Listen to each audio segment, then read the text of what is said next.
Welcome to T-SAT. ఉపాధ్యాయ నియామక పరీక్షల కోసం సన్నాహకంగా నిర్వహించబడేటటువంటి ఉపాధ్యాయ అర్హత పరీక్షకు సంబంధించినటువంటి నోటిఫికేషన్ వెలువడడం జరిగింది.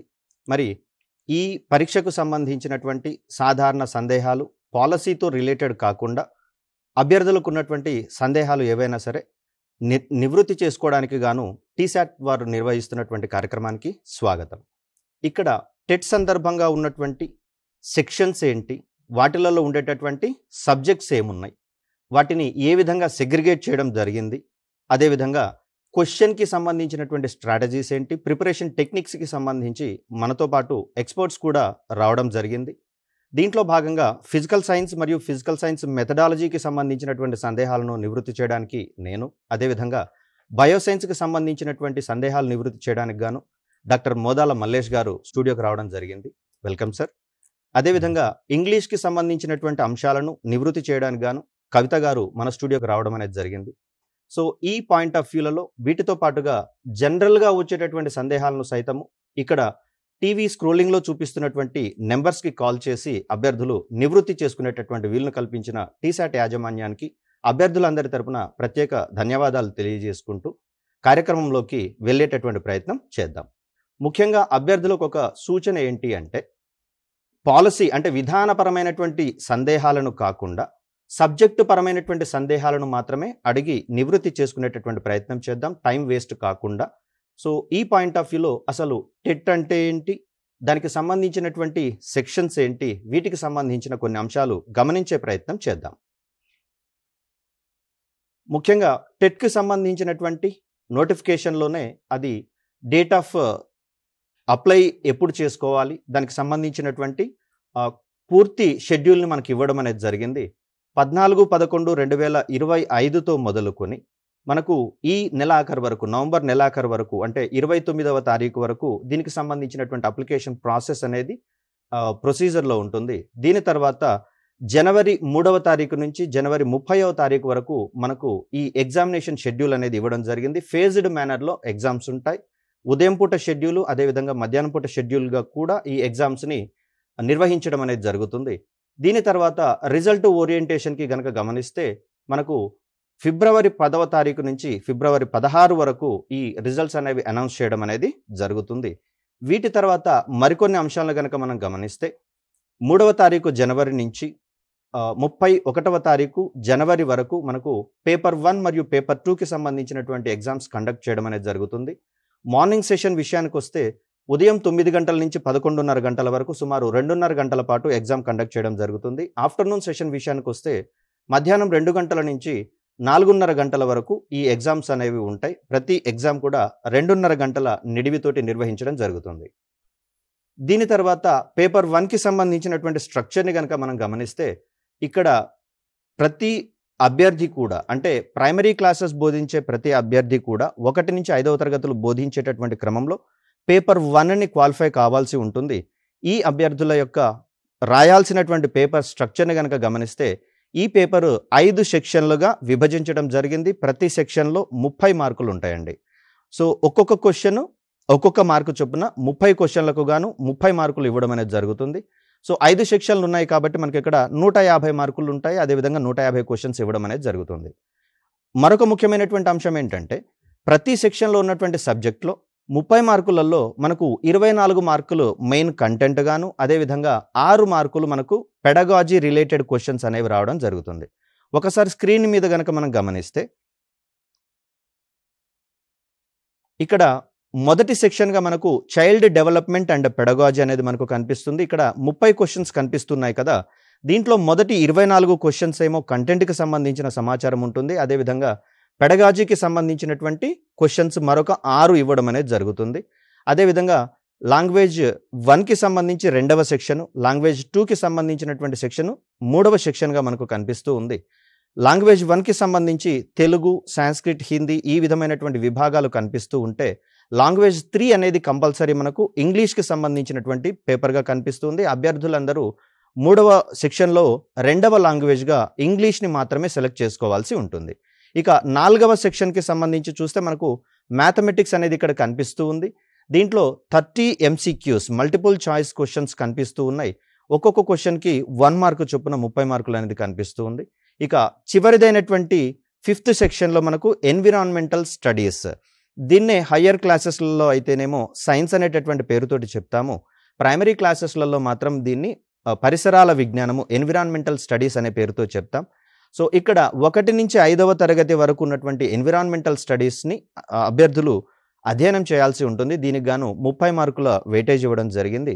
దీంట్లో కూడా 24 మార్కులు మనకు మెయిన్ కంటెంట్ రావడం జరుగుతుంది. అదేవిధంగా 6 మార్కులు పెడగాజీ రిలేటెడ్ క్వశ్చన్స్ అనేవి ఉంటాయి. సో ప్రతి సెక్షన్లో కూడా 24 మార్కులకు గాను కంటెంట్ ఉంటుంది. అదేవిధంగా 6 మార్కులకు గాను పెడగాజీ రిలేటెడ్ క్వశ్చన్స్ అనేవి ఇవ్వడం జరుగుతుంది. మరి మిగిలిన అంశాలు గనక మనం చూస్తే ఇక్కడ ప్రస్తుతం ఉన్నటువంటి సమాచారం వరకు గనక మనం గమనిస్తే ముఖ్యంగా టీచర్లకు కూడా ఎప్పటి నుంచో టెట్ అనేది తప్పనిసరి అని చెప్పేసి కొన్ని రకాలైనటువంటి వెసులుబాట్లు ఇప్పటి వరకు ఇస్తూ పోతున్నటువంటి దరిమిల ఈ టెట్లో మాత్రము టీచర్ల యొక్క ప్రాతినిధ్యం కూడా అధికంగా ఉండబోతోంది. కాబట్టి మరి టీచర్లకు సంబంధించినటువంటి టెట్ సరళి ఏ విధంగా ఉండబోతోందనే విషయాన్ని కనుక గమనిస్తే అందరూ ఇన్ సర్వీస్ టీచర్లు కూడా ఈ టెట్కి అపియర్ కావాల్సి ఉంటుంది, క్వాలిఫై అవ్వాల్సి ఉంటుంది. సో దీంట్లో రాష్ట్ర వ్యాప్తంగా ఉన్నటువంటి గవర్నమెంట్ స్కూల్స్ కావచ్చు, లోకల్ బాడీకి సంబంధించినటువంటి స్కూల్స్ అనగా మండల పరిషత్ మరియు జిల్లా పరిషత్ స్కూళ్లలో పనిచేసే ఉపాధ్యాయులందరూ వారి యొక్క స్థాయిలను బట్టి పేపర్ 1 మరియు పేపర్ 2లను క్వాలిఫై కావాల్సి ఉంటుంది. సో ఇక్కడ సెకండరీ గ్రేడ్ టీచర్స్ మరియు ఎల్ఎఫ్ఎల్ టీచర్స్కి సంబంధించినటువంటి అంశాన్ని గమనిస్తే ప్రస్తుతం కొనసాగుతున్నటువంటి ఈ టీచర్లు పేపర్ 1కి సంబంధించినటువంటి ఆ సబ్జెక్టుని వారు అధ్యయనం చేసి పేపర్ 1ని క్వాలిఫై కావాల్సి వస్తుంది. ఒకవేళ వీరు గనక ప్రమోషన్ పొందాలి అనుకున్నట్లయితే తప్పనిసరిగా పేపర్ 2ని క్వాలిఫై అయి ఉండాల్సి వస్తుంది. అంటే వీరు ప్రస్తుతం ఉన్నటువంటి ఉద్యోగంలో కొనసాగాలంటేనేమో పేపర్ 1 క్వాలిఫై కావాలి.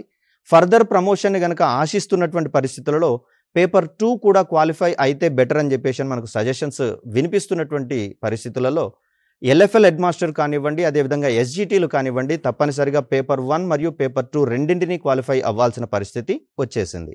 ఇక ప్రస్తుతం పనిచేస్తున్నటువంటి స్కూల్ అసిస్టెంట్స్ కావచ్చు, అదేవిధంగా గెజిటెడ్ హెడ్ మాస్టర్ల పరిస్థితులను కనుక గమనిస్తే వీరు తప్పనిసరిగా పేపర్ 2ని క్వాలిఫై అవ్వాల్సినటువంటి పరిస్థితి. సో మరికొన్ని అంశాలు చూసే ప్రయత్నం చేద్దాం. రైట్, ఇక్కడ పేపర్ 1కి సంబంధించినటువంటి మినిమం క్వాలిఫికేషన్స్ ఏ విధంగా ఉన్నాయి అంటే ఇంటర్మీడియట్, లేదా కొన్ని రాష్ట్రాల్లో మనకు సీనియర్ సెకండరీ అని చెప్పేసి పిలుస్తూ ఉన్నారు, లేదా దీనికి తత్సమానమైనటువంటి కోర్సును చేయాల్సి ఉంటుంది.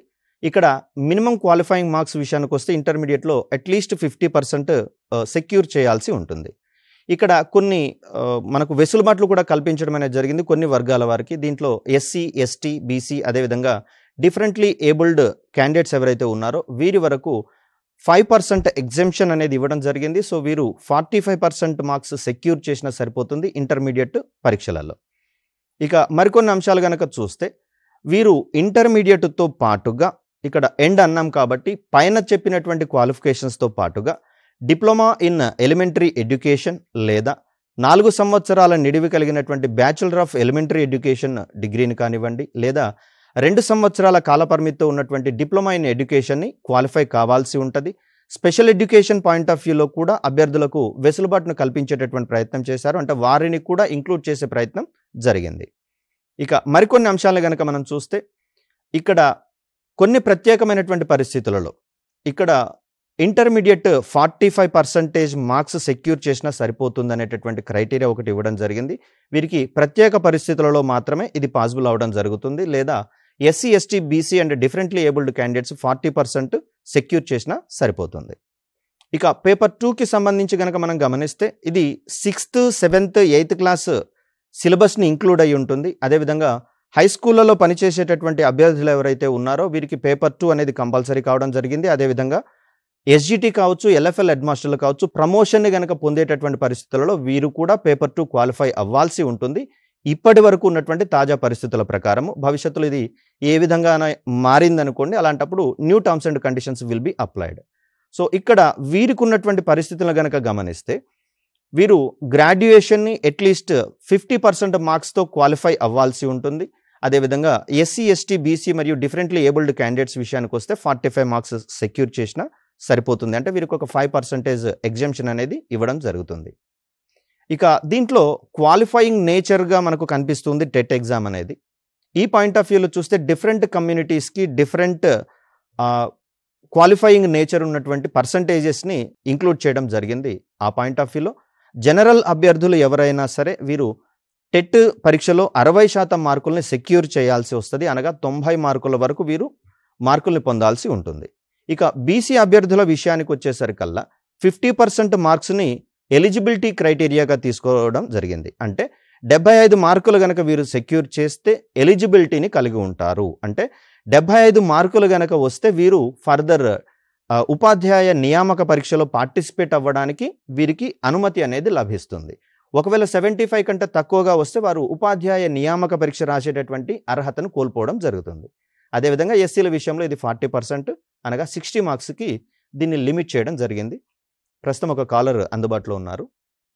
హలో హలో చెప్పండి. సార్ నమస్తే సార్, నా పేరు సంతోష్. నమస్తే సంతోష్ గారు, చెప్పండి. సార్ నేను యాదాద్రి భువనగిరి నుంచి మాట్లాడుతున్నాను సార్. ఓకే అది బీఈడి అయిపోయింది మా మేడంది. ఓకే అయితే తను సెకండ్ అంటే ఫస్ట్ మెథడ్ వచ్చేసి బయోసైన్స్, సెకండ్ మెథడ్ వచ్చేసి తెలుగు తీసుకుంది. ఓకే సో ఇప్పుడు ఎంఏ తెలుగు కంప్లీట్ చేసింది. ఓకే సో ఇప్పుడు బయోసైన్స్ రాసుకోవాలి, తెలుగు టీచర్ కావాలి అని అంటే, లేకపోతే సోషల్ సైన్స్ పేపర్ రాసుకోవాలన్నా, రెండింటికి ఎలిజిబిలిటీ అనేటువంటిది క్లారిటీ లేదు.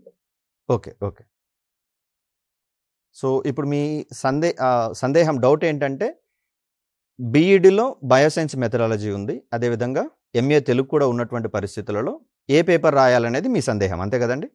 అవును sir, MA Telugu. Right. Telugu teacher కావాలి అంటే సోషల్ సైన్స్ పేపర్ రాసుకున్నా ఎలిజిబిలిటీ ఉంటుందా, ఓకే, లేకపోతే ఓన్లీ ఖచ్చితంగా బయోసైన్స్ పేపరే రాయాలన్నా పేపర్ 2 అనేటువంటిది? Okay okay right. సంతోష్ గారు, మీరు అడిగిన ప్రశ్న ఏంటి అంటే తెలుగు టీచర్ కావాలంటే ఇప్పుడు పేపర్ 1 అనేది ఎగ్జామ్ క్వాలిఫై కావాలా, పేపర్ 2 క్వాలిఫై కావాలనేది మీ ప్రశ్నగా కనబడుతుంది. అయితే దీనికి సంబంధించి లాంగ్వేజెస్ ఎవరైనా సరే, తెలుగు వాళ్ళు కావచ్చు, ఇంగ్లీషుకి సంబంధించి కావచ్చు, లాంగ్వేజ్కి సంబంధించిన వాళ్ళు ఎవరైనా పేపర్ 2లో మ్యాథమెటిక్స్ అండ్ సైన్స్ పేపర్ అయినా రాయొచ్చు, లేదా ఇటు సోషల్ స్టడీస్కి సంబంధించిన పేపర్ అయినా రాయొచ్చు. ఈ రెండిట్లో ఏది రాసినా కూడా తెలుగు స్కూల్ అసిస్టెంట్కి ఎలిజిబిలిటీ ఉండడం జరుగుతుంది. ఇది సంతోష్ గారు. Right sir, thank you. మరొక కాలర్ అందుబాటులో ఉన్నట్టున్నారు. హలో హలో సార్, చెప్పండి, మీ పేరు, మీ డౌట్ ఏంటో చెప్పండి.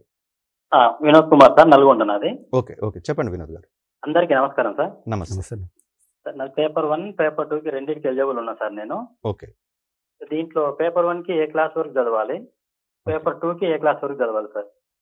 రైట్, అంటే సిలబస్ ప్యాటర్న్ ఎలా ఉంటుంది డిఫికల్టీ లెవెల్స్కి సంబంధించి? మల్లేష్ గారు. వినోద్ గారు, మీ ప్రశ్న ఏంటి అంటే డిఫికల్ట్ అంటే ఏ క్లాస్ వరకు చదవాలి అనేది మీరు మీ ప్రశ్నగా కనపడుతుంది. పేపర్ 1కు సంబంధించి మనకు నోటిఫికేషన్లో ఇచ్చిన విషయం ప్రకారంగా 1 నుంచి 5వ తరగతి వరకు చదవాల్సి ఉంటుంది. దాంతో పాటుగా 1 నుంచి 5వ తరగతి వరకు ఉన్న టాపిక్స్ అంటే ఏదైతే సిలబస్ ఉందో దానికి extension difficulty level up to 10th class వరకు చదవాలని మనకు టెట్ నోటిఫికేషన్ స్పష్టంగా మెన్షన్ చేసినారు. కాబట్టి మీరు 1 to 5 difficulty up to 10th class వరకు మీరు పేపర్ 1 కోసం చదవాల్సి ఉంటుంది. నెక్స్ట్ పేపర్ 2కి సంబంధించి మనకు టెట్ నోటిఫికేషన్లో 5th, 6th, 7th, 8th class 6th to 10th class వరకు సిలబస్ మెన్షన్ చేసి ఉన్నారు. 6th to 10thతో పాటుగా డిఫికల్టీ లెవెల్ ఇంటర్మీడియట్ వరకు మనకు మెన్షన్ చేయడం జరిగింది నోటిఫికేషన్లో. సో పేపర్ 2కి సంబంధించి మీరు ఏం చదవాలంటే 6th to 10th క్లాస్ వరకు చదువుతూనే ఏవైతే ఇంటర్లింకింగ్ ఉన్న చాప్టర్స్ ఉంటాయో ఆ చాప్టర్స్ కోసం మీరు ఇంటర్మీడియట్ వరకు కూడా మీరు తరువుగా ప్రిపేర్ కావాల్సిన అవసరం ఉంటుంది. ఇది వినోద్ గారు.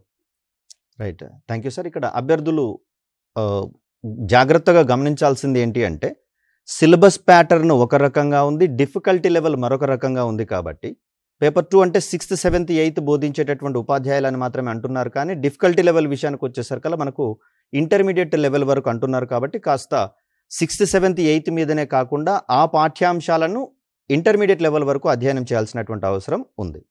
సో ఇక మరొక ముఖ్యమైనటువంటి అంశం ఏంటంటే నోటిఫికేషన్లో భాగంగా అభ్యర్థులకు వచ్చేటటువంటి సందేహాలు అంటే అప్లై చేసేటటువంటి సందర్భంలో వచ్చేటటువంటి సందేహాల కోసము ఇక్కడ ఎస్సీఆర్టీకి సంబంధించి మనకు హెల్ప్ లైన్ నెంబర్స్ని ఇంక్లూడ్ చేసుకోవడం అనేది జరిగింది. ఇక్కడ స్క్రోల్ అవుతున్నటువంటి నెంబర్స్, అదేవిధంగా స్క్రీన్ మీద కనిపిస్తున్నటువంటి నెంబర్స్ ఏవైతే ఉన్నాయో వీటికి అభ్యర్థులు అప్లికేషన్ సమయంలో వచ్చినటువంటి సందేహాలు ఏవైతే ఉన్నాయో, ఇబ్బందులు ఏవైతే ఉన్నాయో వాటిని అడిగి నివృత్తి చేసుకునేటటువంటి సదుపాయాన్ని కల్పించడం అనేది జరిగింది. టెక్నికల్ ఇష్యూస్ కూడా చాలా వరకు క్లియర్ చేయడం జరిగింది, రెక్టిఫై అయినట్లుగా మనకు వార్తలు వస్తూ ఉన్నాయి. సో దీని తర్వాత మనకు పేపర్ స్ట్రక్చర్ ఇదివరకే మనం గమనించాం, 5 సెక్షన్లు అని చెప్పేసి. ప్రతి సెక్షన్లోనూ మొదటి సెక్షన్గా పెడగాజీ అండ్ చైల్డ్ డెవలప్మెంట్ అనేది, అదేవిధంగా లాంగ్వేజ్ 1 దీంట్లో మనకు చాయిస్ అనేది ఉంటుంది, కానీ లాంగ్వేజ్ 2కి సంబంధించి ఎలాంటి చాయిస్ ఉండదు. అభ్యర్థులందరూ ఇంగ్లీష్ లాంగ్వేజ్ 2గా తీసుకోవాలని చెప్పేసి మనం మాట్లాడుకున్నాం, మ్యాథమెటిక్స్ అండ్ ఎన్విరాన్మెంటల్ స్టడీస్. దీని తర్వాత పేపర్ 2 స్ట్రక్చర్ కనుక గమనిస్తే ఇక్కడ చిన్న వేరియేషన్ అనేది మనకు కనిపిస్తుంది. ఎందుకంటే పేపర్ 1లోనేమో 5 సెక్షన్లు మనకు కనిపిస్తూ ఉంటే, పేపర్ 2లో మాత్రం 4 సెక్షన్లు మాత్రమే కనిపిస్తూ ఉన్నాయి. ఇది దేనికోసము అంటే సైన్స్ చెప్పేటటువంటి ఉపాధ్యాయులకు ఒక రకమైనటువంటి స్ట్రక్చరు, అదేవిధంగా సోషల్ స్టడీస్ బోధించేటటువంటి ఉపాధ్యాయులకు మరొక రకమైనటువంటి స్ట్రక్చర్ మనకి ఇక్కడ కనిపిస్తూ ఉంది. సో దీంట్లో భాగంగా చూస్తే మనకు చైల్డ్ డెవలప్మెంట్ అండ్ పెడగాజీ అనేది ఫస్ట్ సెక్షన్. ఇది పేపర్ 1 వారికి మరియు పేపర్ 2 వారికి కామన్గా ఉన్నటువంటి పేపర్గా కనిపిస్తూ ఉంది, కానీ డిఫికల్టీ లెవెల్ విషయంలో కొంచెము వేరియేషన్స్ అనేవి కనిపిస్తూ ఉన్నాయి. పేపర్ 1 వాళ్ళ అయితేనేమో డిప్లొమా ఇన్ ఎలిమెంటరీ ఎడ్యుకేషన్ స్థాయిలో చదవాల్సి ఉంటే, పేపర్ 2కి సంబంధించినటువంటి వారు బీఈడి స్థాయిలో దీన్ని అధ్యయనం చేయాల్సి ఉంటుంది.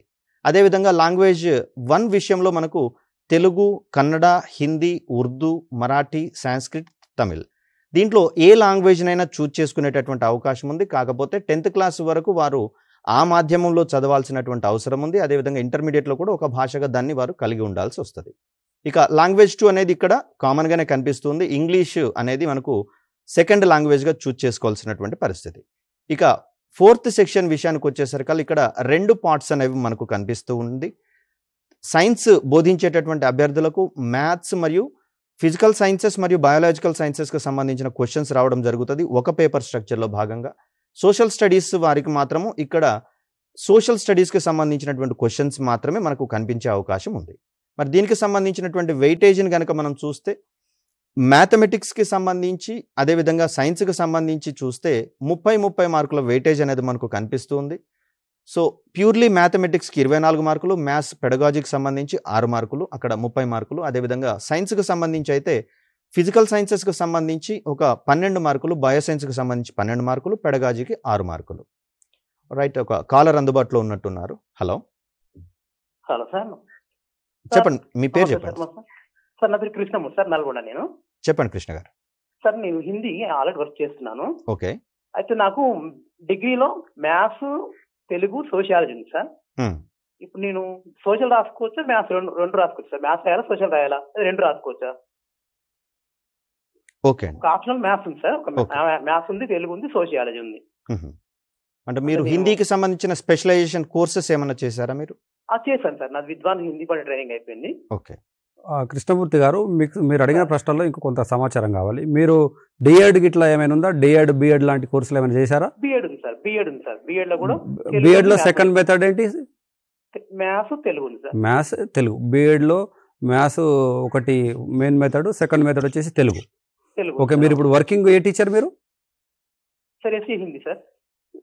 జీటీ ఎస్ఏ హిందీనా? SC Hindi sir. Okay okay okay okay Krishnamurthy garu, మీ ప్రశ్నకు సంబంధించి ఏంటి అంటే, ఇప్పుడు మళ్ళొకసారి రిపీట్ చేయండి మీ ప్రశ్నని. అంటే ఇప్పుడు నేను మ్యాథ్స్ రాసుకోవాలా, సోషల్ రాసుకోవాలా సార్? ఓకే. మీరు బీఈడిలో మెయిన్ మెథడ్ మ్యాథ్స్ ఉంది కనుక మీరు ఖచ్చితంగా మ్యాథ్స్కి మాత్రం ఎలిజిబిలిటీ ఉంటారు. అది గమనించాల్సిన అవసరం కృష్ణమూర్తి. అంటే జనరల్గా మరి లాంగ్వేజ్ సార్ మాది లాంగ్వేజ్. ఓకే. లాంగ్వేజ్కి సంబంధించి నేనేమంటా అంటే, మీరు డిగ్రీ తర్వాత పీజీ కనుక ఏదైనా లాంగ్వేజ్ చేసి ఉండి ఆ లాంగ్వేజ్ కన్సర్న్ మెథడాలజీ బీఈడిలో కనుక ఉంటే మీరు ఆ లాంగ్వేజ్ టీచర్ పోస్ట్కి ఎలిజిబిలిటీ ఉంటుంది. మీరు కనుక ఆ లాంగ్వేజ్లో పీజీ కనుక లేకుండా ఉంటే మీకు ఆ ఎలిజిబిలిటీ అనేది ఉండదు అనేది నా అభిప్రాయం. అంటే లాంగ్వేజ్ లో పీజీ అంటే తెలుగు ఉంది సార్. మళ్ళీ ఎస్, పీజీలో పీజీ తెలుగు ఉండి బిఎడ్లో సెకండ్ మెథడ్ తెలుగు ఉంటే తెలుగు టీచర్ పోస్ట్కు మీరు ఎలిజిబుల్. దానిలో భాగంగా మీరు టెట్ పేపర్ 2లో మ్యాథ్స్ అండ్ సైన్స్ పేపర్ కానీ సోషల్ స్టడీస్ కానీ మీరు ఏది రాసినా కూడా ఎలిజిబిలిటీ ఉంటుంది మీకు. ఓకే సార్, అదే sir. Okay, thank you. Right sir, thank you. ఇక మరికొన్ని అంశాలు గమనించేటటువంటి ప్రయత్నం చేద్దాం. దీంట్లో ఇంగ్లీష్కి సంబంధించినటువంటి పేపర్ సిలబస్ని కనుక గమనిస్తే మనకి ఇక్కడ స్క్రీన్ మీద కనిపిస్తుంది. దీన్ని ప్రత్యేకంగా మేడం మనకు అందుబాటులో ఉన్నారు కాబట్టి వారిని అడిగి విషయాలు తెలుసుకునేటటువంటి ప్రయత్నం చేద్దాం. ఒకసారి దీనికి సంబంధించినటువంటి సిలబస్ని ఓవర్వ్యూ ఒకసారి చూసే ప్రయత్నం చేద్దాం. సో దీంట్లో మొత్తం మనకు 16 టాపిక్స్ అనేవి కనిపిస్తూ ఉన్నాయి. పార్ట్స్ ఆఫ్ స్పీచ్ నుంచి మొదలుకొని errors identification with in a sentence అనేటటువంటి టాపిక్ వరకు. ఇక దీనికి సంబంధించినటువంటి పెడగాజీ రిలేటెడ్ టాపిక్స్ కూడా మనకి ఇక్కడ ఇంక్లూడ్ చేయడం జరిగింది. ఆస్పెక్ట్స్ ఆఫ్ ఇంగ్లీష్లో మల్టిపుల్ సబ్ యూనిట్స్ ఉన్నట్లుగా మనకు కనిపిస్తుంది. దీని తర్వాత objectives of teaching English, phonetics, development of language skills and approaches, methods and techniques of teaching English. ఇవన్నీ దాదాపుగా పెడగాజీ రిలేటెడ్ టాపిక్స్ అన్నింటిలో కామన్గా ఉండే ఏరియాస్ అధికంగా ఉంటున్న పరిస్థితులలో ఒక్కొక్క సబ్జెక్టుకి సంబంధించినటువంటి పెడగాజీలో సెపరేట్గా ఉన్నటువంటి టాపిక్స్ ఏమున్నాయి, అదేవిధంగా ఐడెంటికల్గా ఉన్న టాపిక్స్ ఏమున్నాయి గమనించుకొని ప్రిపేర్ అయితే మనకు ఒకటే ఓవరాల్ సబ్జెక్టుగా దీన్ని మనం కన్సిడర్ చేసుకొని తక్కువ సమయంలోనే ఎక్కువ సిలబస్ని కవర్ చేసేటటువంటి ప్రయత్నం చేయొచ్చు. అంటే ఫర్ ఎగ్జాంపుల్ చూస్తే టీచింగ్ మెథడ్స్ అండ్ టెక్నిక్స్ అనేటటువంటివి దాదాపుగా అన్ని సబ్సెక్షన్స్లలో మనకు వచ్చేటటువంటి అవకాశం ఉంది. కాబట్టి మరి అలాంటి సందర్భాలలో ఒక్కొక్క సబ్జెక్టుకి ప్రత్యేకమైనటువంటి టీచింగ్ మెథడ్స్ ఏంటి, అదేవిధంగా అన్నిటికీ సిమిలర్గా ఉన్నటువంటి మెథడ్స్ ఏంటి కనుక లిస్ట్ అవుట్ చేసుకోగలిగితే మనకు సిలబస్ అనేది చాలా ఈజీగా ముందుకు రన్ అయ్యేటటువంటి అవకాశం అనేది ఉంది. ఓకే, నెక్స్ట్ ఒక కాలర్ అందుబాటులో ఉన్నట్టున్నారు. హలో, చెప్పండి, మీ పేరు చెప్పండి, మీ డౌట్ అడగండి. సార్ నమస్తే సార్. నమస్తే అండి. సార్ నా పేరు పవన్ సార్. నేను స్కూల్ అసిస్టెంట్ మ్యాథమెటిక్స్ గా పనిచేస్తున్నాను. చెప్పండి పవన్ గారు. సార్ నేను టెట్ కు అప్లై చేశాను సార్. అయితే అందులో అప్లై చేసినప్పుడు ప్రజెంట్ పోస్ట్ అంటే స్కూల్ అసిస్టెంట్ మ్యాథమెటిక్స్ అని సెలెక్ట్ చేసుకున్నాను. ఓకే. కానీ తర్వాత కింద మొత్తం పేపర్ సబ్మిట్ అయిపోయిన తర్వాత ఫామ్ ప్రింట్ తీసుకున్నప్పుడు ఎక్కడ కూడా నేను మ్యాథమెటిక్స్ అండ్ సైన్స్ కి అప్లై చేసినట్టు అందులో ఫామ్ లో ఎక్కడ కూడా కనిపించడం లేదు సార్. ఓకే, అందులో ఆప్షన్ లేదు. మరి దానికి కారణం ఏంటి? అంటే మీరు అప్లై చేసేటప్పుడు ఉంది కానీ ప్రింటెడ్ అప్లికేషన్ ఫామ్ లో లేదంటున్నారు, అంతే కదా? అప్లై చేసేటప్పుడు కూడా అందులో ఎక్కడ ఆ ఆప్షన్ అనేది లేదు సార్. యాక్చువల్గా ఇక్కడ ఏంటంటే అండి, మీరు డిగ్రీ చేసేటప్పుడు ఏం చదివారు, డిగ్రీలో ఉన్న సబ్జెక్ట్స్ ఏంటనేది అడిగినరా అక్కడ అప్లికేషన్లో? ఆ డీటెయిల్స్ ఉన్నాయా? లేదు సార్, అడగలేదు. ఖాళీ ప్రజెంట్ పోస్ట్ ఏంటిదో అడిగారు. అయితే ఇక్కడ ఈ పాయింట్స్ ని కూడా వారు ఇంక్లూడ్ చేయాల్సి ఉంటుందండి. ఖచ్చితంగా దీన్ని వారి హయ్యర్ అఫీషియల్స్ దృష్టికి తీసుకెళ్లే ప్రయత్నం చేస్తాం. ఎందుకంటే పేపర్ 1 దగ్గర అందరికీ కామన్ కాబట్టి ఎలాంటి ఇబ్బందులు ఉండవు. కానీ పేపర్ 2 విషయంలో ఏంటంటే సైన్స్ అభ్యర్థులకు, సోషల్ స్టడీస్ అభ్యర్థులకు 2 డిఫరెంట్ సెక్షన్స్ ఉంటాయి, క్వశ్చన్స్ కూడా డిఫరెంట్గా ఉంటాయి. కాబట్టి వారు ఈ సమాచారాన్ని కూడా తీసుకోవాల్సి వస్తుంది. అదేవిధంగా మీకు వచ్చేటటువంటి రిజల్ట్ మెమోలో కూడా మీరు పేపర్ 2లో ఏ సబ్జెక్టుని అపియర్ అయ్యారనేటటువంటి విషయాలు కూడా ఉండాల్సి వస్తుంది. ఈ పాయింట్ ఆఫ్ వ్యూలో మనకు 2012లో రాసినటువంటి అభ్యర్థులకు కూడా ఈ ఇబ్బంది ఉన్నట్లుగా మా నోటీస్కి అయితే వచ్చింది. దాన్ని ఫర్దర్ వారి దృష్టికి తీసుకెళ్లి క్లియర్ చేసేటటువంటి ప్రయత్నం చేస్తాం. రైట్, మరొక కాలర్ అందుబాటులో ఉన్నట్టున్నారు. హలో హలో హలో, చెప్పండి అమ్మా, మీ పేరు చెప్పండి, అలాగే మీ డౌట్ ఏంటో అడగండి. ఎలిజిబుల్ ఉన్న టీచర్స్ తోటి, ఇంట్రెస్ట్ ఉన్న టీచర్స్ తోటి ఆన్లైన్ క్లాసెస్ నడిపియమని చెప్పేసి ఒకటే రిక్వెస్ట్ సార్, సబ్జెక్ట్ వైజ్ గా. అంటే మీరు వర్కింగ్ ఎంప్లాయ్ అండి? yes, working employee, SDT. Okay okay okay, సరే మేడం, మీ సజెషన్ ఏదైతే ఉందో దీన్ని TSAT అథారిటీకి తీసుకెళ్లేటటువంటి ప్రయత్నం చేస్తాము. ఏంటంటే వర్కింగ్ హవర్స్లలో క్లాసెస్ ఫాలో అయ్యేటటువంటి అవకాశం ఉండదు కాబట్టి ఫ్రీ టైంలో ఇవ్వమంటున్నారు, అంతే కదండి? అంతే. Right right, thank you. Right, next further డిస్కషన్లో కనుక మనం వెళ్తే, టెట్ ప్రిపేర్ అవుతున్న అభ్యర్థులకు అందరికీ కూడా మంచి మార్కులు సాధించి మీరు ఉపాధ్యాయ ఉద్యోగాన్ని సాధించాలని మనస్ఫూర్తిగా కోరుకుంటూ మీ అందరికీ ముందస్తుగా శుభాకాంక్షలు తెలియజేస్తూ, నేను డాక్టర్ మోదాల మల్లేష్. నేను బయాలజీకి సంబంధించిన సబ్జెక్టు ఎక్స్పర్ట్గా నేను ఇక్కడికి రావడం జరిగింది. దీనిలో భాగంగా టెట్లో ఆల్రెడీ మనకు సత్యనారాయణ సార్ మనకు ఎక్స్ప్లెయిన్ చేసి ఉన్నారు. టెట్లో 2 పేపర్లు ఉంటాయని చెప్పి, పేపర్ 1, పేపర్ 2 అని చెప్పి. పేపర్ 1 అనేది SGT టీచర్లు కావాలనుకునే వాళ్ళు క్వాలిఫై కావాల్సినటువంటి పేపర్. ఇది 150 మార్కులకు ఉంటుంది. దానికి సంబంధించి ఏమేమి సబ్జెక్టులు ఉంటాయని సార్ ఆల్రెడీ మీకు చెప్పి ఉన్నారు. నెక్స్ట్ రెండవది ఇంకొక పేపర్ 2 అంటాం. ఇది వచ్చేసి స్కూల్ అసిస్టెంట్ టీచర్లు ఎవరైతే కావాలనుకుంటున్నారో ఆ స్కూల్ అసిస్టెంట్ టీచర్ కావాలనుకునే వాళ్ళు క్వాలిఫై కావాల్సినటువంటి పేపర్. దీంట్లో భాగంగా ఇప్పుడు ఉన్న 2 పేపర్లలో పేపర్ 1 విషయానికి వచ్చినట్లయితే, పేపర్ 1లో మనకు ఉన్నటువంటి సబ్జెక్ట్స్ అన్నింటిని మనం ఒకసారి చూస్తే, child development and pedagogy, language 1, language 2, తర్వాత మ్యాథమెటిక్స్, ఎన్విరాన్మెంటల్ స్టడీస్ అని చెప్పి మనకు టెట్ నోటిఫికేషన్లో పేపర్ 1లో భాగంగా ఇవ్వడం జరిగింది. ఈ అన్ని 5 సబ్జెక్టులలో ఎన్విరాన్మెంటల్ స్టడీస్ విషయానికి వచ్చినప్పుడు దానిలో ఎన్విరాన్మెంటల్ స్టడీస్లో బయాలజీ అంశాలు ఏవైతే ఉన్నాయో వాటి గురించి మనం సిలబస్ గురించి తెలుసుకునే ప్రయత్నం చేద్దాం. బయాలజీలో భాగంగా బయాలజీలో మనకు ఎన్విరాన్మెంటల్ స్టడీస్లో బయాలజీ సిలబస్ సంబంధించి బయాలజీలో మనకు ఇచ్చినటువంటి టాపిక్స్ వచ్చేసి మనకు మొత్తం ఉన్న అన్ని చాప్టర్స్లో 3rd చాప్టర్గా ప్లాంట్స్ అండ్ ఎనిమల్స్ అని మనకు ఒక చాప్టర్ ఇవ్వడం జరిగింది. ఇప్పుడు నేను మాట్లాడుతున్నది ఎన్విరాన్మెంటల్ స్టడీస్ సంబంధించి, దానిలో బయాలజీకి సంబంధించిన అంశాలు మాత్రమే నేను మాట్లాడుతూ ఉన్నాను. దీనిలో ఈ ఎన్విరాన్మెంటల్ స్టడీస్లో ఇచ్చిన సిలబస్లో 3rd చాప్టర్గా ప్లాంట్స్ అండ్ ఎనిమల్స్ అనే చాప్టర్ మనకి ఇవ్వడం జరిగింది. దీనిలో మనకి ఏమి ఇచ్చారంటే plants and animals in our surroundings అని చెప్పి ఇవ్వడం జరిగింది. మన చుట్టూ ఉన్నటువంటి మొక్కలు, జంతువులు, వాటికి సంబంధించిన అంశాల గురించి మనకు సిలబస్లో స్పష్టంగా మెన్షన్ చేసినారు. ఈ మొక్కలేంది, మన చుట్టూ ఉన్నటువంటి రెగ్యులర్గా మన చుట్టూ కనబడుతున్నటువంటి మొక్కలేంది, జంతువులేంది, వాటికి సంబంధించి ఆల్రెడీ స్కూల్ టెక్స్ట్ బుక్స్లో ఇచ్చినారు. వాటి నుంచి మనకి ఇక్కడ ప్రశ్నలు అడిగే అవకాశం ఉంటుంది.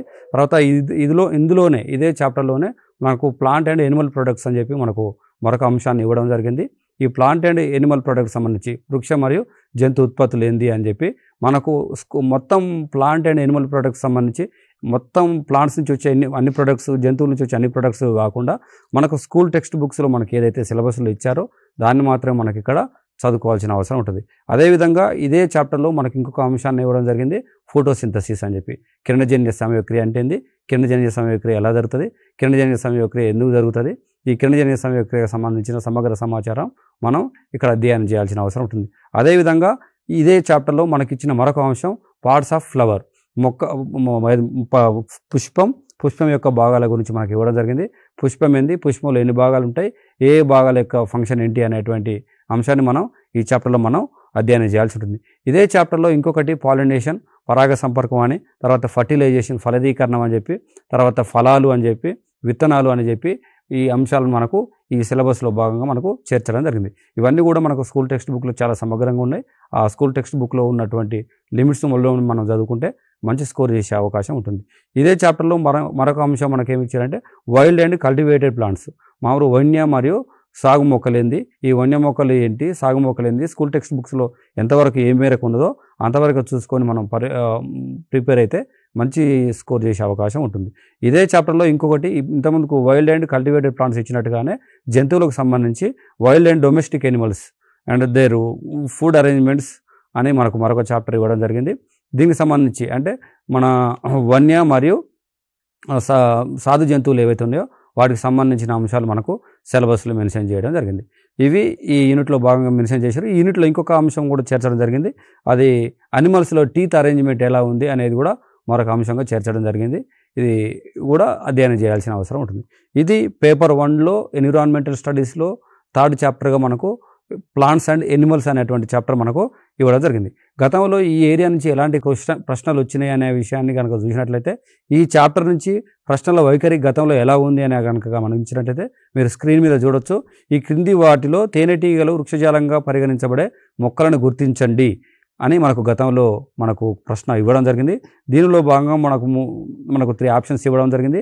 అకేషియా అని తుమ్మ చెట్టుకు సంబంధించి, తర్వాత ఆవాలు, తర్వాత పైనాపిల్కి సంబంధించిన అంశాలు ఇవ్వడం జరిగింది. దీనిలో ఇచ్చిన కాంబినేషన్లో 1, 2, 3, 4కి సంబంధించి ఆ కాంబినేషన్స్ మనకు అడగడం జరిగింది.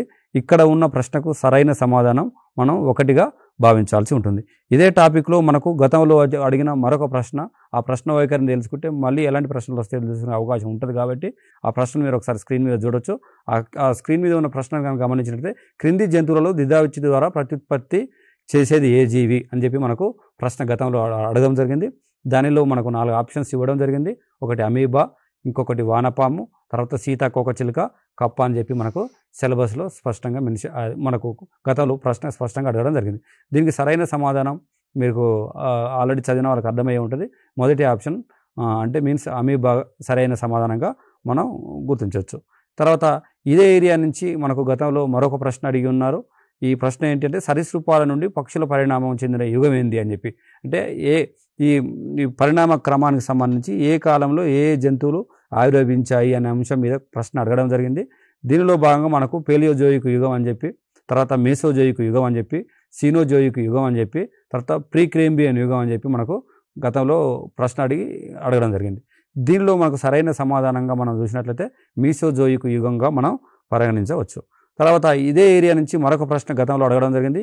ఈ రకమైన వ్యవసాయంలో వ్యవసాయ భూమిని ఆహార పశుగ్రాస పంటలను పండించడానికి మరియు పశువులను పెంచడానికి ఉపయోగిస్తారు అని చెప్పి ఒక ప్రశ్న అడగడం జరిగింది. ఈ ప్రశ్నకు గాను 4 సమాధానాలను మనం పరిశీలించినట్లయితే మిశ్రమ వ్యవసాయం అనే ఒక ఆప్షను, సేంద్రియ వ్యవసాయం అని మరొక ఆప్షను, బహుళ పంటలు అనేటువంటి మరొక ఆప్షను, తర్వాత అంతర పంటలు అనేటువంటి మరొక ఆప్షన్. ఇట్లా 4 ఆప్షన్లు ఇవ్వడం జరిగింది.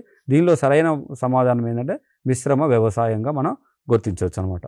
తర్వాత ఇదే చాప్టర్లో అంటే ఇదే సబ్జెక్ట్లో అంటే ఎన్విరాన్మెంటల్ స్టడీస్లో మరొక చాప్టర్ కనుక మనం చూసినట్లయితే అది 4వ చాప్టర్గా మనకు సిలబస్లో మెన్షన్ చేయడం జరిగింది.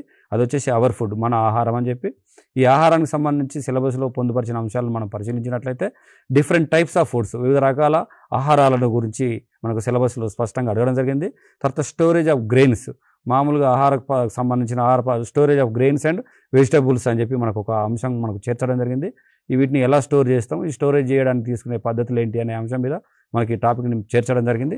దీంతో పాటు ఫుడ్ ఎనిమల్స్ ఏంటి, దానికి సంబంధించి మనకు ఫుడ్ ఎనిమల్స్ గురించి మనకు సిలబస్లో మెన్షన్ చేశారు. దీనిలో భాగంగా Animal husbandry, nutrition of food, deficiency of nutrition deficiency ఏమైతే ఉన్నాయో డిసీజెస్, వాటి గురించి మనకు సిలబస్లో స్పష్టంగా మెన్షన్ చేయడం జరిగింది.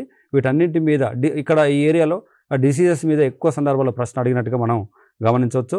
తర్వాత దానికి సంబంధించి ఒక ప్రశ్న సరళి కనుక మనం పరిశీలించినట్లయితే, గతంలో అడిగిన ప్రశ్న చూసినట్లయితే, రవి ఐరన్ ఎక్కువగా ఉన్న ఆహారం తినమని డాక్టర్ సలహా ఇచ్చారు. అతని తల్లి అతనికి ఈ క్రింది వాటిలో దీన్ని తరచుగా ఇవ్వాలి అని మనకు ప్రశ్న ఇవ్వడం జరిగింది. దాంట్లో మనకి ఇచ్చిన 4 ఆప్షన్లను మనం గమనించినట్లయితే, ఒకటి అన్నం, ఇంకొకటి ఐస్ క్రీమ్, తర్వాత వెన్నబూసిన బ్రెడ్, తర్వాత పాలకూర, పప్పు అని చెప్పి మనకు ఆప్షన్లు మనకు కనపడుతున్నాయి. ఈ 4 ఆప్షన్లలో మీరు స్క్రీన్ మీద గమనించినట్లయితే 4వ ఆప్షన్ సరైన సమాధానంగా మనం గమనించవచ్చు. అంతేకాకుండా మరో ప్రశ్నను కనుక ఇదే చాప్టర్ నుంచి మనం గమనించినట్లయితే, భారతదేశంలో జున్ను, కోవా, నెయ్యి, పెరుగు, పాలపొడి వంటి ఉత్పత్తులను తయారు చేయడానికి ఉపయోగించే పాల శాతం ఎంత అని చెప్పి మనకు పర్సంటేజ్ అడిగినారు. ఇది మెమరీ బేస్డ్ బిట్. దీనికి సంబంధించి మనం ఒక ఆల్టర్నేటివ్స్ కనుక చూస్తే దాంట్లో 30%, 40%, 80%, 60% అని చెప్పి పర్సంటేజ్లు వాళ్ళు మెన్షన్ చేసినారు. దీనిలో మనకు సరైన సమాధానంగా మనకు స్కూల్ పుస్తకాలలో ఉన్న అంశాన్ని బేస్ చేసుకొని చూస్తే లాస్ట్ ఆప్షన్ 60%గా సరైన సమాధానంగా మనం గుర్తించాల్సిన అవసరం ఉంటుంది. ఇందులో భాగంగా మనకి ఇదే చాప్టర్లో మనకు ఇచ్చిన మరొక అంశం లాస్ట్ చాప్టర్ మనకు అవర్ బాడీ అని చెప్పి మనకు ఈ ఎన్విరాన్మెంటల్ స్టడీస్లో బయాలజీలో భాగంగా మనకు సిలబస్లో మెన్షన్ చేయడం జరిగింది. దీంట్లో హెల్త్ అండ్ క్లీన్ లైన్స్ అని ఒక చాప్టరు, దీంట్లో external internal parts of our body అని చెప్పి మరొక టాపిక్, తర్వాత bones, muscles, sense organs, digestion, respiration, nervous system, excretory system, circulatory system, first aid అనేటువంటి అంశాలను ఈ 9th చాప్టర్లో అవర్ బాడీ అనేటువంటి 9th చాప్టర్లో మెన్షన్ చేయడం జరిగింది. ఇక్కడ మనం ఒకసారి గమనిస్తే ఈ చాప్టర్ యొక్క ఉద్దేశం చూస్తే మొత్తం ఎనిమల్ ఫిజియాలజీ ఏదైతే ఉందో ఎనిమల్ ఫిజియాలజీలో ఉన్నటువంటి అన్ని అంశాలను మనకు ఇక్కడ పొందుపరచడం జరిగింది. డైజెస్టివ్ సిస్టమ్ గురించి అడగడం జరిగింది, ఎక్స్క్రీటరీ సిస్టమ్ గురించి అడగడం జరిగింది, నర్వస్ సిస్టమ్ గురించి అడగడం జరిగింది, సర్క్యులేటరీ సిస్టమ్ గురించి అడగడం జరిగింది. అన్ని రకాల వ్యవస్థలు అంటే మానవ శరీర ధర్మశాస్త్రానికి సంబంధించిన ప్రాథమిక అంశాలు అన్నింటినీ కూడా ఈ ఏరియాలో మనకు సిలబస్లో అడగడం జరిగింది. ఇదే విషయానికి వచ్చినట్లయితే ఈ చాప్టర్లో మనకు గతంలో అడిగిన ఒక ప్రశ్నను కనుక మనం గమనించినట్లయితే మీరు స్క్రీన్ మీద చూడొచ్చు. ఈ క్రింది వాటిలో స్పృహ కోల్పోయిన సందర్భంలో వ్యక్తికి సహాయపడే అత్యంత సముచిత ప్రథమ చికిత్స ఏంటి అని మన గతంలో ప్రశ్న ఇచ్చినారు. దీనికి సంబంధించి 4 ఆప్షన్లను కనుక మనం గమనించినట్లయితే వ్యక్తిని నిటారుగా కూర్చోబెట్టి నీరు ఇవ్వడం అనేది ఒక ఆప్షన్ ఇవ్వడం జరిగింది. రెండవ ఆప్షన్ కాళ్ళను పైకి లేపి తలను పక్కకు వంచి వాయు మార్గం తెరిచి ఉంచేలా చూడడం అని మరొక ఆప్షన్ ఇవ్వడం జరిగింది. చల్లని నీరు చల్లి వ్యక్తిని కదిలించడం అనేటువంటి ఒక ఆప్షన్ ఇవ్వడం జరిగింది. 4వ ఆప్షన్గా వ్యక్తిని దుప్పటితో కప్పి వేచి ఉంచడం అనేది 4వ ఆప్షన్గా ఇవ్వడం జరిగింది. ఈ 4 ఆప్షన్లను మనం గమనిస్తే మీరు స్క్రీన్ మీద గమనించినట్టుగా సెకండ్ ఆప్షన్ ఏదైతే ఉందో కాళ్ళను పైకి లేపి తలను పక్కకు వంచి వాయు మార్గం తెరిచి ఉంచేలా చూడడం అనేటువంటిది కరెక్ట్ సమాధానంగా మనం గుర్తించవచ్చు. ఇది మనకు ఈ చాప్టర్లో మనకు ఇచ్చిన క్వశ్చన్కి సంబంధించిన సరళి. ఇదే చాప్టర్లో మరొక క్వశ్చన్ మన గతంలో అడిగిన సందర్భం ఉంది. పెద్దవారిలో చిన్న పేగు సుమారుగా ఇంత పొడవు ఉంటుంది అనేటువంటి ప్రశ్న మన గతంలో అడగడం జరిగింది. దానిలో భాగంగా 4 ఆప్షన్లు మనం గమనిస్తే 3 మీటర్ల పొడవు అని చెప్పి, 5 మీటర్ల పొడవు అని చెప్పి, 7 మీటర్ల పొడవు అని చెప్పి 10 మీటర్ల పొడవు అని చెప్పి మనకు 4 సమాధానాలు ఇవ్వడం జరిగింది. దీనిలో మనకు స్కూల్ టెక్స్ట్ బుక్ ప్రకారంగా మనకు 7 మీటర్ల పొడవు ఉంటుందనిగా మనం గమనించవచ్చు. ఇదే సంబంధించి మనకు ఈ టెట్ పేపర్ 1లో ఉన్న 5 సబ్జెక్ట్స్లో ఎన్విరాన్మెంటల్ స్టడీస్లో ఉన్నటువంటి బయాలజీ అంశాలు మనం ఇప్పుడు గమనించినాం. ఈ బయాలజీ సంబంధించి ప్రశ్నల సరళి గతంలో ఎలా ఉందో కూడా మనం చూడడం జరిగింది. అదేవిధంగా మనకు టెట్కు సంబంధించి పేపర్ 2 ఏదైతే ఉందో పేపర్ 2కు సంబంధించి ఈ పేపర్ 2 సిలబస్ కనుక మనం పేపర్ 2 యొక్క స్ట్రక్చర్ కనుక మనం గమనించినట్లయితే పేపర్ 2 స్ట్రక్చర్కి సంబంధించి పేపర్ 2లో మనకు 4 సబ్జెక్టులు మనకు మెన్షన్ చేయడం జరిగింది. ఈ 4 సబ్జెక్టులలో భాగంగా ఏంటి అంటే ఒకటేమో చైల్డ్ డెవలప్మెంట్ అండ్ పెడగాజీ, తర్వాత రెండవది లాంగ్వేజ్ 1, మూడవది లాంగ్వేజ్ 2, తర్వాత 4వ అంశంగా మ్యాథమెటిక్స్ అండ్ సైన్స్ అని మనకు సిలబస్లో మెన్షన్ చేయడం జరిగింది. ఇక్కడ 4వ అంశంగా మ్యాథమెటిక్స్ అండ్ సైన్స్ అనేది మ్యాథ్స్ అండ్ సైన్స్ టీచర్లు కావాలనుకున్న వాళ్ళు ఎంపిక చేసుకోవాల్సినటువంటి ఆప్షను. ఇదే ఏరియాలో ఇంకొక అంశం ఇవ్వడం జరిగింది సోషల్ స్టడీస్. ఇది social studies school assistant teacher కావాలనుకున్న వాళ్ళు ఎంపిక చేసుకోవాల్సినటువంటి సబ్జెక్టు. ఇందులో మనం చూస్తున్నటువంటి ఇది ఏంటి అంటే మ్యాథమెటిక్స్ అండ్ సైన్స్లో భాగంగా సైన్స్ సబ్జెక్టుకు సంబంధించి సైన్స్ సబ్జెక్టులో మనకు సైన్స్ అనగానే మీ అందరికీ తెలిసిన విషయమే జనరల్ సైన్స్ అంటాం మామూలుగా. ఈ జనరల్ సైన్స్లో 4 అంశాలు ఉంటాయి. ఫిజికల్ సైన్స్ దీంట్లో 2 ఫిజిక్స్ అండ్ కెమిస్ట్రీ పార్టు, తర్వాత బయాలజికల్ సైన్స్, తర్వాత బయాలజికల్ సైన్స్లో బాటనీ అండ్ జువాలజీ అనే 2 పార్ట్లు మనకు సిలబస్లో ఉండడం జరుగుతుంది. దీంట్లో బయాలజీకి సంబంధించి బయాలజీలో ఏమేమి చాప్టర్లు ఇచ్చారో మనం ఒకసారి గమనించినట్లయితే ఈ బయాలజీలో మొత్తం మనకు కొన్ని అంటే ఒక 7-8 అంశాలు మనకు సిలబస్లో మెన్షన్ చేయడం జరిగింది. వీటిని కనుక మనం గమనించినట్లయితే ఈ బయాలజీ అంశాలను ఒకసారి మీరు స్క్రీన్ మీద గమనించినట్లయితే మనం టెట్ పేపర్ 2లో మ్యాథమెటిక్స్ అండ్ సైన్స్ అనే సబ్జెక్టులో భాగంగా సైన్స్లో బయాలజికల్ సైన్స్ చూస్తున్నాం. బయాలజికల్ సైన్స్లో సిలబస్ అంశాలను మనం గమనించినట్లయితే బయాలజీలో 11th అంటే ఈ సైన్స్లో భాగంగా బయాలజీని 11th చాప్టర్గా మనకు మెన్షన్ చేయడం జరిగింది. ఈ 11th చాప్టర్ ఏమి ఇచ్చారంటే biology its importance in everyday life అని చెప్పి మనకు సిలబస్లో ఇవ్వడం జరిగింది. బయాలజీకి సంబంధించి అంటే జీవశాస్త్రం ఏంది, నిత్య జీవితంలో దాని యొక్క ప్రాముఖ్యత ఏంది అనేటువంటి అంశాన్ని మనకు సిలబస్లో స్పష్టంగా మెన్షన్ చేయడం జరిగింది. ఈ స్కూల్ టెక్స్ట్ పుస్తకాల్లో చాలా సమగ్రంగా మనకు సమాచారం ఉంది.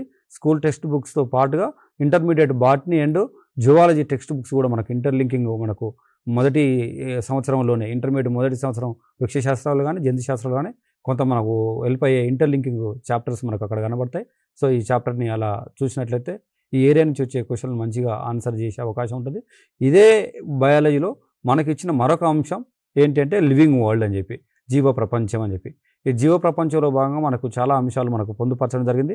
వాటిలో భాగంగా classification of plants and animals అని మనకు ఒక చాప్టర్ ఇవ్వడం జరిగింది. వాటి యొక్క క్యారెక్టర్స్ ఏంది అని చెప్పి మనకు సిలబస్లో మెన్షన్ చేయడం జరిగింది. Classification of plants and animals దీనికి సంబంధించి క్లాసిఫికేషన్ ఆఫ్ ప్లాంట్స్కి సంబంధించి చూసినట్లయితే మనకు పుష్పించే మొక్కలు పుష్పించని మొక్కలు అని మనకు స్కూల్ టెక్స్ట్ బుక్స్లో మనకు చాలా వివరంగా మనకు సమాచారం ఇవ్వడం జరిగింది. ఈ పుష్పించే మొక్కలేంది, పుష్పించని మొక్కలేంది, పుష్పించని మొక్కల జాబితాలో ఏ అంశాలు ఉన్నాయి, ఏ జంతువులు వస్తాయి అంటే వృక్షాలు వస్తాయి, పుష్పించే మొక్కలకు సంబంధించిన దాంట్లో ఏ కాన్సెప్ట్స్ ఉన్నాయని చూసుకొని దాని ప్రకారంగా మీరు సమగ్రంగా చదివినట్లయితే మంచి స్కోర్ చేయొచ్చు. ఈ చాప్టర్ విషయానికి వచ్చినప్పుడు ఈ స్కూల్ టెక్స్ట్ బుక్స్తో పాటుగా ఇంటర్మీడియట్ మొదటి సంవత్సరాల్లో కూడా మీకు మంచి సమాచారం అందుబాటులో ఉంది. సో ఈ ఏరియాని స్కూల్ టెక్స్ట్ బుక్స్తో పాటుగా ఇంటర్మీడియట్ టెక్స్ట్ బుక్స్ను కూడా చదవాల్సిన అవసరం ఉంటుంది. ఒక కాలర్ అందుబాటులో ఉన్నట్టున్నారు. హలో, మీ పేరు మీ డౌట్ అడగండి. సార్ నాది ఒక 2 డౌట్స్ సార్. చెప్పండి. నేను మొన్ననే LFLHM ప్రమోషన్ తీసుకున్నా సార్. నేను ఆల్రెడీ పేపర్ 2 క్వాలిఫై అయినాను. ఓకే, మళ్ళీ పేపర్ 1 రాయాల్సి ఉంటుందా సార్? మీ పేరు సార్? శ్రీనివాస్ సార్. మీరు already working teacher, LFL head మాస్టర్గా ప్రమోషన్ తీసుకొని ఉన్నారు. మీరు LFL okay TET paper 2 qualify అయినారు.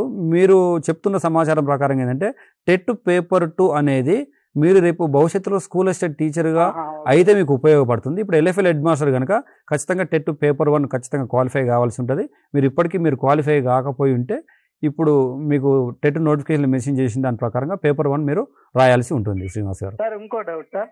చెప్పండి సార్. ఇది మా ఇన్ సర్వీస్ టీచర్స్ కి కేవలం క్వాలిఫైయింగ్ కోసం కాబట్టి ఏమన్నా ఇట్లా రిజర్వేషన్ వైజ్ గా కాకుండా క్వాలిఫైయింగ్ మార్క్స్ తగ్గించే అవకాశం ఉంటుందా సార్? ఇప్పటి వరకు అయితే టెట్ నోటిఫికేషన్ ప్రకారంగా అలాంటి మీరు అడిగినటువంటి ఎలాంటి సమాచారం టెట్ నోటిఫికేషన్లో లేదు. ఇది మీరు గమనించండి. ఉంటుందని కూడా నేను అనుకోను. ఎందుకంటే అది మనకు మీరు ఎంతో కాలం నుంచి 2012 నుంచి జరుగుతున్న టెట్లో ఎప్పుడు కూడా అట్లాంటిది ఏమీ లేదు కనుక కాబట్టి మీరు అలాంటిది ఏమి ఎక్స్పెక్టేషన్ పెట్టుకోకండి. మీరేమన్నా అలాంటిది ఏమైనా ఆలోచన ఉంటే మీరు ప్రభుత్వానికి మీరు ఏమన్నా రిక్వెస్ట్ లెటర్ పెట్టుకుంటే ఏమైనా ప్రభుత్వ నిర్ణయం అది మనం చేసేది ఏమీ లేదు. టెట్కు సంబంధించి మనం పేపర్ 2కు సంబంధించి సైన్స్ సబ్జెక్టుకు సంబంధించి బయాలజీ సిలబస్కు సంబంధించిన విశ్లేషణ మనం చూస్తూ ఉన్నాం. ఇంతకుముందు చెప్పుకున్నట్టుగా వృక్షాలు వాటి యొక్క వర్గీకరణ గురించి మనం మాట్లాడుకున్నాం. ఇప్పుడు వచ్చేసి జంతువులకు సంబంధించి జంతువులు ఎన్ని రకాలు అనేటువంటి అంశాన్ని మనకు ఇందులో మెన్షన్ చేయడం జరిగింది. జంతువుల వర్గీకరణను మామూలుగా ప్రాథమికంగా అకశేరికాలు సకశేరికాలు అని చెప్పి మనం 2 రకాలుగా వర్గీకరించుకుంటాం. ఈ అకశేరికాలలో ఎన్ని వర్గాలు ఉంటాయి, సకశేరికాలకు సంబంధించిన ఏ అంశాలు విభాగాలు మనకు ఉన్నాయో చూసుకోవాల్సిన అవసరం ఉంటుంది. ఇంతవరకు ఈ ఏరియాని జంతువుల వర్గీకరణగా మనం చదువుకోవచ్చు. ఈ విషయానికి సంబంధించి స్కూల్ టెక్స్ట్ బుక్స్తో పాటుగా ఇంటర్మీడియట్ 3వ సంవత్సరం టెక్స్ట్ బుక్స్లో ఇలా వీటికి సంబంధించిన సమగ్ర సమాచారం ఉంది. కాబట్టి ఈ ఏరియాని స్కూల్ టెక్స్ట్ బుక్స్తో పాటుగా ఇంటర్మీడియట్ 3వ సంవత్సరం పాఠ్య పుస్తకాన్ని మీరు చదివినట్లయితే మంచి స్కోర్ చేయవచ్చు. ఇదే చాప్టర్లో మనకు లివింగ్ వరల్డ్ అనేటువంటి ఇదే చాప్టర్లో మరొక అంశం మనకు వచ్చింది ఏంటంటే సెల్, దానికి సంబంధించిన కాన్సెప్ట్ ఏంది, థియరీ ఏంది, difference between plant and Animal cell ఏంది, సెల్ డివిజన్ ఏంది, సెల్ ఆర్గనైల్స్ ఏందని మనకు సిలబస్లో ఇవ్వడం జరిగింది. సింపుల్గా బయాలజీ వాళ్ళందరికీ తెలుసు ఈ చాప్టర్ ఇక్కడ ఇంత డీటెయిల్గా ఇచ్చినప్పటికీ దీన్ని సెల్ బయాలజీ లేదా సైటాలజీ అనే పేరుతోటి మీరు వినే ఉండి ఉంటారు. ఎందుకంటే ఆల్రెడీ బయాలజీ ఎంతో కొంత మీరు చదివినారు కాబట్టి స్కూల్ లెవెల్లో కూడా. అయితే ఈ సెల్ ఏంది, ఈ సెల్ అనేది జీవి దేహానికి సంబంధించిన నిర్మాణాత్మక క్రియాత్మక ప్రమాణం. ఈ సెల్కు సంబంధించి సెల్ యొక్క స్ట్రక్చర్ మనం గమనించినప్పుడు సెల్లులో ఉండే అంశాలు ఏంటి అంటే సెల్ ఆర్గనైల్స్ ఏంటి, వీటిని కణాంగాలు అంటాం. ఈ కణాంగాల గురించి సమగ్రంగా చదవాల్సిన అవసరం ఉంటుంది. ఈ సెల్కు సంబంధించి ప్లాంట్ సెల్ ఏంది, ఎనిమల్ సెల్ ఏంది, వృక్ష కణానికి జంతు కణానికి మధ్యలో భేదాలు ఏంది అనేటువంటిది మనకు స్కూల్ టెక్స్ట్ బుక్లో చాలా వివరంగా, ఇంటర్మీడియట్లో కూడా మనకు ఇంటర్మీడియట్ 3వ సంవత్సరం యొక్క ఇంటర్మీడియట్ 3వ సంవత్సరం వృక్షశాస్త్రం బుక్, జంతుశాస్త్రం బుక్లో మనకు కొంత మీకు సమాచారం దొరికే అవకాశం ఉంటుంది. సో ఆ ఏరియాని అలా చూస్తే బాగుంటుంది అనేది అంశం. ఇదే టెట్కు సంబంధించి ఈ టెట్ బయాలజీ పేపర్ 2కు సంబంధించి సైన్స్ సబ్జెక్ట్లో భాగంగా బయాలజీ సబ్జెక్ట్ చూస్తున్నాం. ఈ బయాలజీ సబ్జెక్ట్లో రిమైనింగ్ అంశాలను చూసే కంటే ముందు ఒకసారి ఈ మనకు ఇంగ్లీష్ సబ్జెక్టుకి సంబంధించి మేడం మనతో అందుబాటులో ఉన్నారు. మేడం ఇంగ్లీష్ సబ్జెక్టుకి సంబంధించిన అంశాలను మీకు వివరించే ప్రయత్నం చేస్తారు. మేడం ఇంగ్లీష్ సబ్జెక్ట్ ఎక్స్ప్లెయిన్ చేసిన తర్వాత దానికి సంబంధించి రిమైనింగ్ బయాలజీ అంశాలు ఏవైతే ఉన్నాయో అవి మనం చర్చించే ప్రయత్నం చేద్దాం. పేపర్ 1లో కానివ్వండి, పేపర్ 2లో కానివ్వండి, లాంగ్వేజ్ 2 పాయింట్ ఆఫ్ వ్యూలో మనకు ఇంగ్లీష్ని కంపల్సరీ చేయడం జరిగింది. అంటే ప్రతి ఉపాధ్యాయుడు కావచ్చు, అదేవిధంగా ఉపాధ్యాయ వృత్తిలోకి ఎంటర్ అయ్యేటటువంటి అభ్యర్థులు కావచ్చు, వీరి యొక్క ఇంగ్లీష్ పరిజ్ఞానం ఏ విధంగా ఉంది, ఏ లెవెల్ వరకు చదివితే బాగుంటుంది, అదేవిధంగా ఇంపార్టెంట్ టాపిక్స్ అనేవి నాకు తెలిసి అభ్యర్థులందరికీ ఉన్న సాధారణ సందేహం కావచ్చు. కానీ ఇక్కడ మల్టిపుల్ సెషన్స్ ఉన్నటువంటి పరిస్థితులలో మనకు ఒక టాపిక్కే ప్రత్యేకమైనటువంటి వెయిటేజ్ ఉండేటట్లుగా మనం చూడట్లేదు. ఎందుకంటే ఒక సెషన్లో ఒక టాపిక్కి ఎక్కువ వెయిటేజ్ ఇచ్చినటువంటి పరిస్థితుల్లో మరొక సెషన్లో మరొక టాపిక్ ఇచ్చే అవకాశాలు ఉంటాయి. కాబట్టి మరి ఇంగ్లీష్ పాయింట్ ఆఫ్ వ్యూలో ఏ విధమైనటువంటి సందేహాలు ఉంటాయో అభ్యర్థులను అడిగి తెలుసుకుందాం. అదేవిధంగా మీ యొక్క అనుభవం ఆధారంగా వీటిని క్లియర్ చేయాల్సిందిగా మనవి. ముందుగా ఒక కాలర్ అందుబాటులో ఉన్నారు. హలో సార్, నమస్తే సార్. నమస్తే అండి, మీ పేరు? సార్, మా మేడము ఏపీ టెట్ 2012లో క్వాలిఫై అయింది సార్. ఓకే. అయితే హాల్ టికెట్ మర్చిపోవడం జరిగింది. దానికి రిజల్ట్ ఫెచ్చింగ్ చేద్దామంటే అది సైట్ లో లేదు సార్. మరి అది ఎలా? ఒక నెంబర్ పంపించారు కానీ ఆ నెంబర్ కాల్ చేస్తే ఎప్పుడో బిజీ వస్తుంది. వాస్తవానికి సార్ మాకు ఉన్న సమాచారం మేరకు 2012కు సంబంధించిన టెట్లో కొన్ని ఇట్లాంటి ఇబ్బందులు ఉన్నట్టుగా తెలుస్తోంది. అయితే ఆ నెంబర్కి సంప్రదించి హాల్ టికెట్ నెంబర్ కనుక్కున్న వారు ఉన్నారు, అదేవిధంగా మెమో కూడా పొందినటువంటి వారు ఉన్నారు. దానికి ఫర్ ఎగ్జాంపుల్ చూస్తే మేము కూడా అదే ఇయర్లో టెట్ క్వాలిఫై కావడం జరిగింది. చాలా సందర్భాలు వారికి రిక్వెస్ట్ పెట్టినటువంటి తర్వాత దీన్ని రెక్టిఫై చేయడం అనేది జరిగింది. మరొక్కసారి ట్రై చేయండి సిన్స్ వారికి ఆ విషయం వచ్చేంత వరకు. వీలైతే ఇంకొక ముఖ్యమైనటువంటి విషయం ఏంటంటే హెల్ప్ లైన్ నెంబర్స్ ఇచ్చారు కాబట్టి ఇది టెక్నికల్కి సంబంధించినటువంటి అంశాలు కాబట్టి ఆ నెంబర్స్ని మీరు కాంటాక్ట్ అయితే మీ సమస్య అనేది ఖచ్చితంగా రెక్టిఫై అయ్యేందుకు అవకాశం ఉంటుంది. రైట్ మేడం, ఇప్పుడు ఇంగ్లీష్కి సంబంధించినటువంటి ఈ సిలబస్ ప్యాటర్న్స్ కావచ్చు, అదేవిధంగా క్వశ్చన్స్ ఏ విధంగా వచ్చే అవకాశం ఉంది అనేటటువంటి అంశాలు, నెక్స్ట్ ఫర్దర్ అడిగేటటువంటి క్వశ్చన్స్ అన్ని ఇంగ్లీష్కి సంబంధించినటువంటి క్వశ్చన్స్ అయితే బాగుంటాయి. ఎందుకంటే మేడం గారు కూడా మన దగ్గర అందుబాటులో ఉన్నారు కాబట్టి దానికి సంబంధించినటువంటి సందేహాలను, వాటికి సంబంధించినటువంటి పరిష్కారాలను వారు అందించేటటువంటి ప్రయత్నం చేస్తారు. Welcome madam, continue. Good afternoon. Welcome to TGTET 2026 English Orientation, Paper 1 and Paper 2. I am Kavita Nirmala, working for Telangana State Model School, Timmapur, Karimnagar as a PGT English. So, if we look at the orientation at a glance, we are going to discuss about Paper 1 and Paper 2. It is very common that both Paper 1 and Paper 2 has got content for 24 marks and pedagogy for 6 marks. Then we are going to discuss the examination pattern and also the key focus areas in order to succeed in the TET. So, as two sirs rightly pointed out, Paper 1, Part 3, English 2. So, number of questions 30 and each question carries 1 mark. So, it's going to be 30 marks. Then content for 24 marks and pedagogy for 6 marks. In the same way, when we look at the content here, Paper 1 content 24 marks, which is going to have parts of speech, tenses, types of sentences. Then we have prepositions, articles, degrees of comparison, active voice and passive voice, phrasal verbs. Then we have direct, indirect speech, questions and question tags. In continuation with Paper 1 content, reading comprehension, composition, vocabulary. Then we have meaning of idiomatic expressions, correction of sentences, sequencing of the sentences in the given paragraph, error identification within a sentence. Then Paper 1 pedagogy, as we discussed earlier, it is going to have 6 marks. Then the different aspects of pedagogy or the other elements of pedagogy, aspects of English, English language, its history, nature and importance.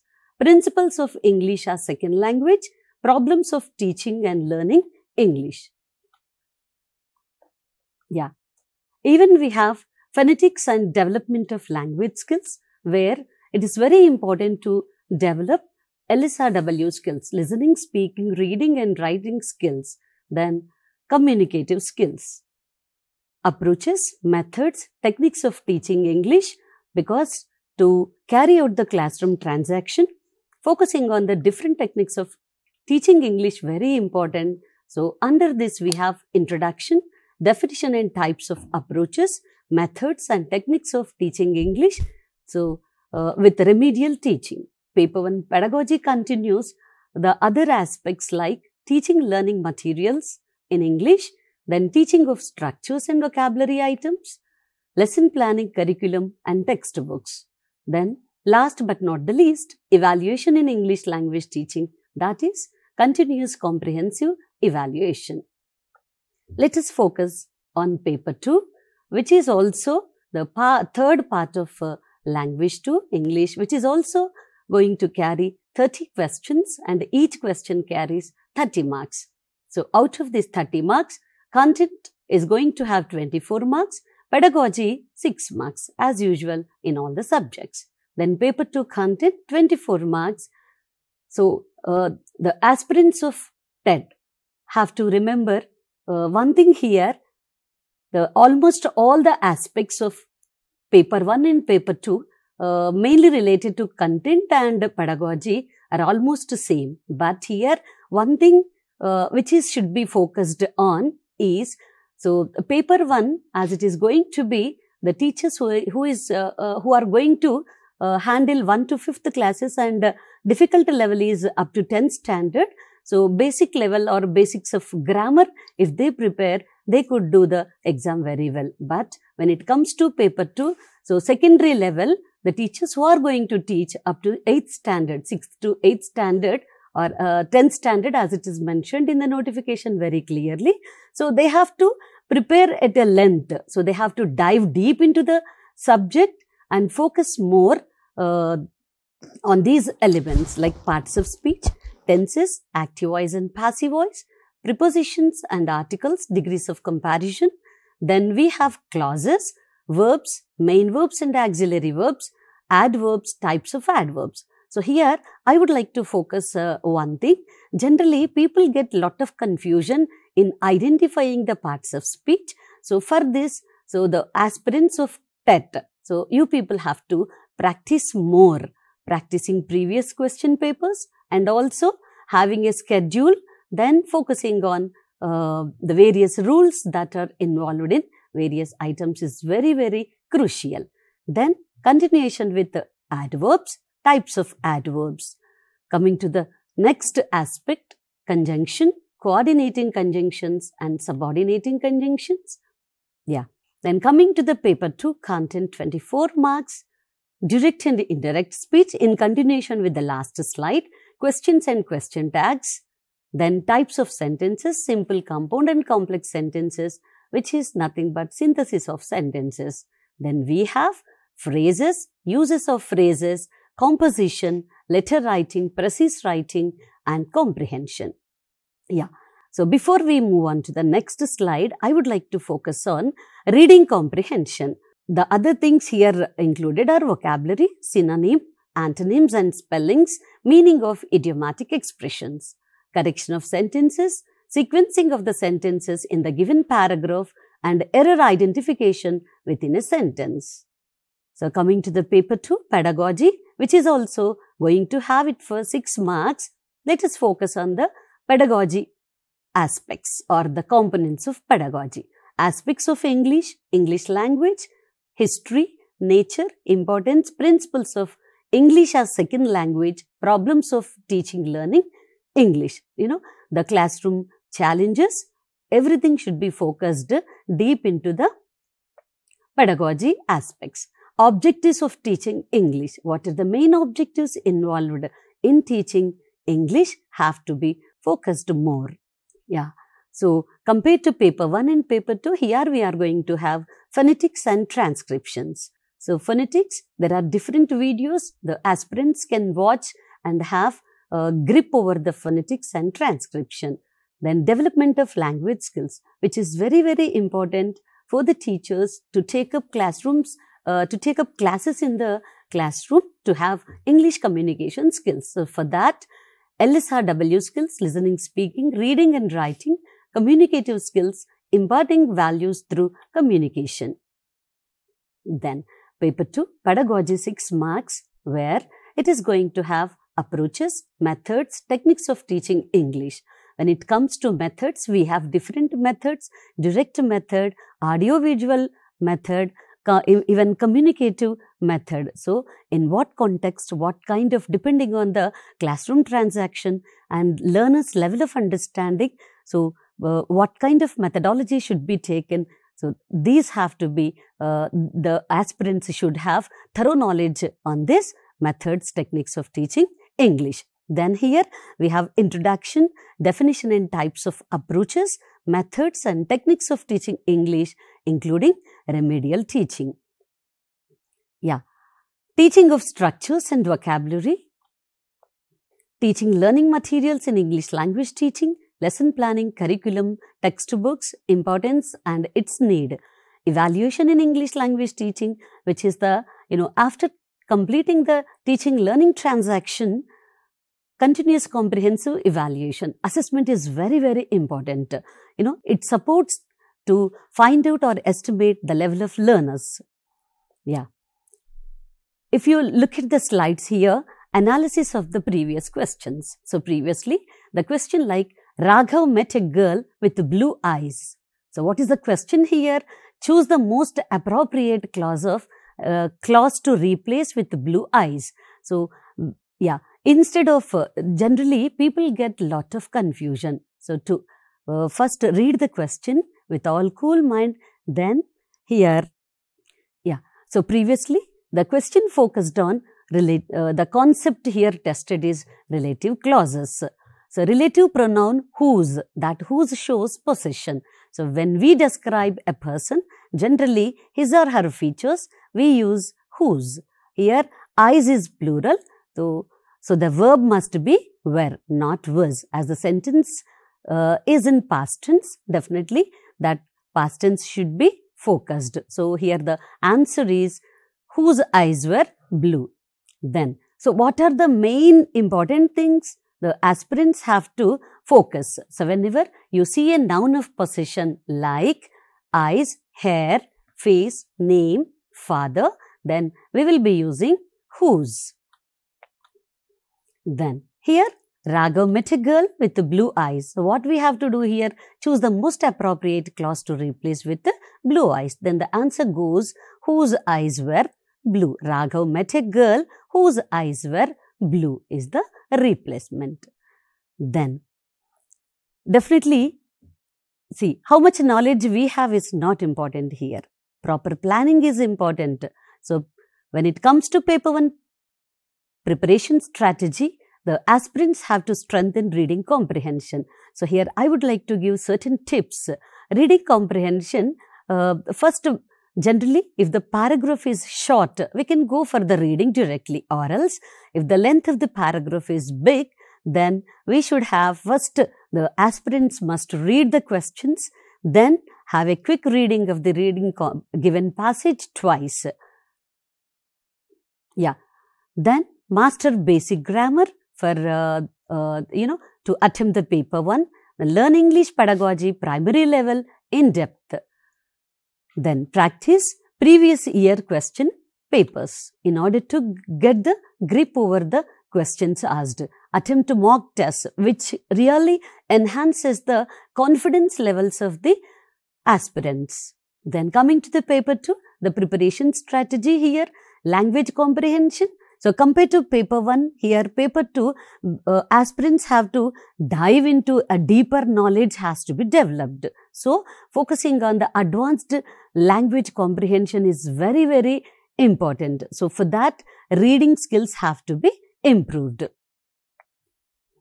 Then grammar, the same thing here, in-depth grammar, high level. So strengthen advanced grammar. English literature. Coming to the literature, the aspirants should focus on prose, poetry and various literary devices to do the exam very well. Study literature basics and English. Then English pedagogy, secondary level, high weightage. Practice the same thing like for paper 1, paper 2 also requires thorough practice. So refer to the previous year question papers and attempt mock tests which would really benefit your preparation. Then here I just mentioned a daily study plan. If it is possible, you could, or else even you can have your own planning. Yeah, daily 1 hour English pedagogy can be focused on, followed by grammar practice for 1 more hour, then reading comprehension, followed by literature and content. Then weekly strategy. Madam ఒక caller అందుబాటులో ఉన్నారు. Hello. Sir నమస్తే అండి. నమస్తే అండి, మీ పేరు చెప్పి అలాగే మీ డౌట్ అడగండి. ఓకే సార్, నా పేరు మమత, నేను జనగామ జిల్లా నుంచి కాల్ చేశాను సార్. మేడం చెప్పండి మమత గారు. ఇప్పుడు పేపర్ 2 మ్యాథమెటిక్స్ అండ్ సైన్స్ ఉంది కదా సార్. అవునండి సార్, దీని వల్ల మాకు బయో సైన్స్ వాళ్ళకి చాలా లాస్ అవుతున్నాం కదా, ఏమన్నా మాకు లాభం వచ్చేది చేస్తారా సార్? సైన్స్ కి ఎక్కువ మార్క్స్ వచ్చేటట్టు ఇట్లా చూస్తారా? యాక్చువల్గా ఇది ఎప్పటి నుంచో ఉందండి. ఇది సైన్స్ అభ్యర్థులలో బయోసైన్స్ వాళ్ళకు కాస్త తక్కువ ఇంపార్టెన్స్ దొరుకుతుందని, not only for biosciences, physical sciences వాళ్ళకు కూడా సేమ్ ఇదే ఇబ్బంది అనేది ఉంది. సరే, అది ఎన్సిటిఈ నామ్స్ ప్రకారం చెప్పారు కాబట్టి ఇప్పటికిప్పుడైతే దాన్ని ఏం మార్చలేమండి. కాకపోతే my humble suggestion is advanced levels కంటే ముందు బేసిక్స్ మీద పట్టు సాధించండి. మ్యాథమెటిక్స్ కానివ్వండి, ఫిజికల్ సైన్సెస్ కానివ్వండి. ఎందుకంటే ఇది క్వాలిఫైయింగ్, అంటే మీరు వర్కింగ్ ఎంప్లాయ్ అండి? వర్కింగ్ ఎంప్లాయ్ అంటే జాబ్ చేస్తాము. అంటే నా ఉద్దేశం ఏంటంటే టీచర్లకు అయితేనేమో క్వాలిఫైయింగ్ నేచర్ అన్నారు, బట్ టీచర్లు కానటువంటి వారికి ఏంటంటే ఇది not only eligibility test, weightage కూడా ఉంటుంది కాబట్టి టీఆర్టీలో, so that we need to crack more marks. అర్థమవుతుందండి? అదే అదే సార్, ఇది మనకి డిఎస్సితో యాడ్ అవుతా అంటారు కదా, మాకు ఇట్లా మ్యాథ్స్ ఉండడం వల్ల కొద్దిగా ఎక్కువ ప్రాబ్లం అవుతుంది కదా సార్, అందుకని నాన్ మ్యాథ్స్ వాళ్ళకి పాసిబుల్ కాదు కదా.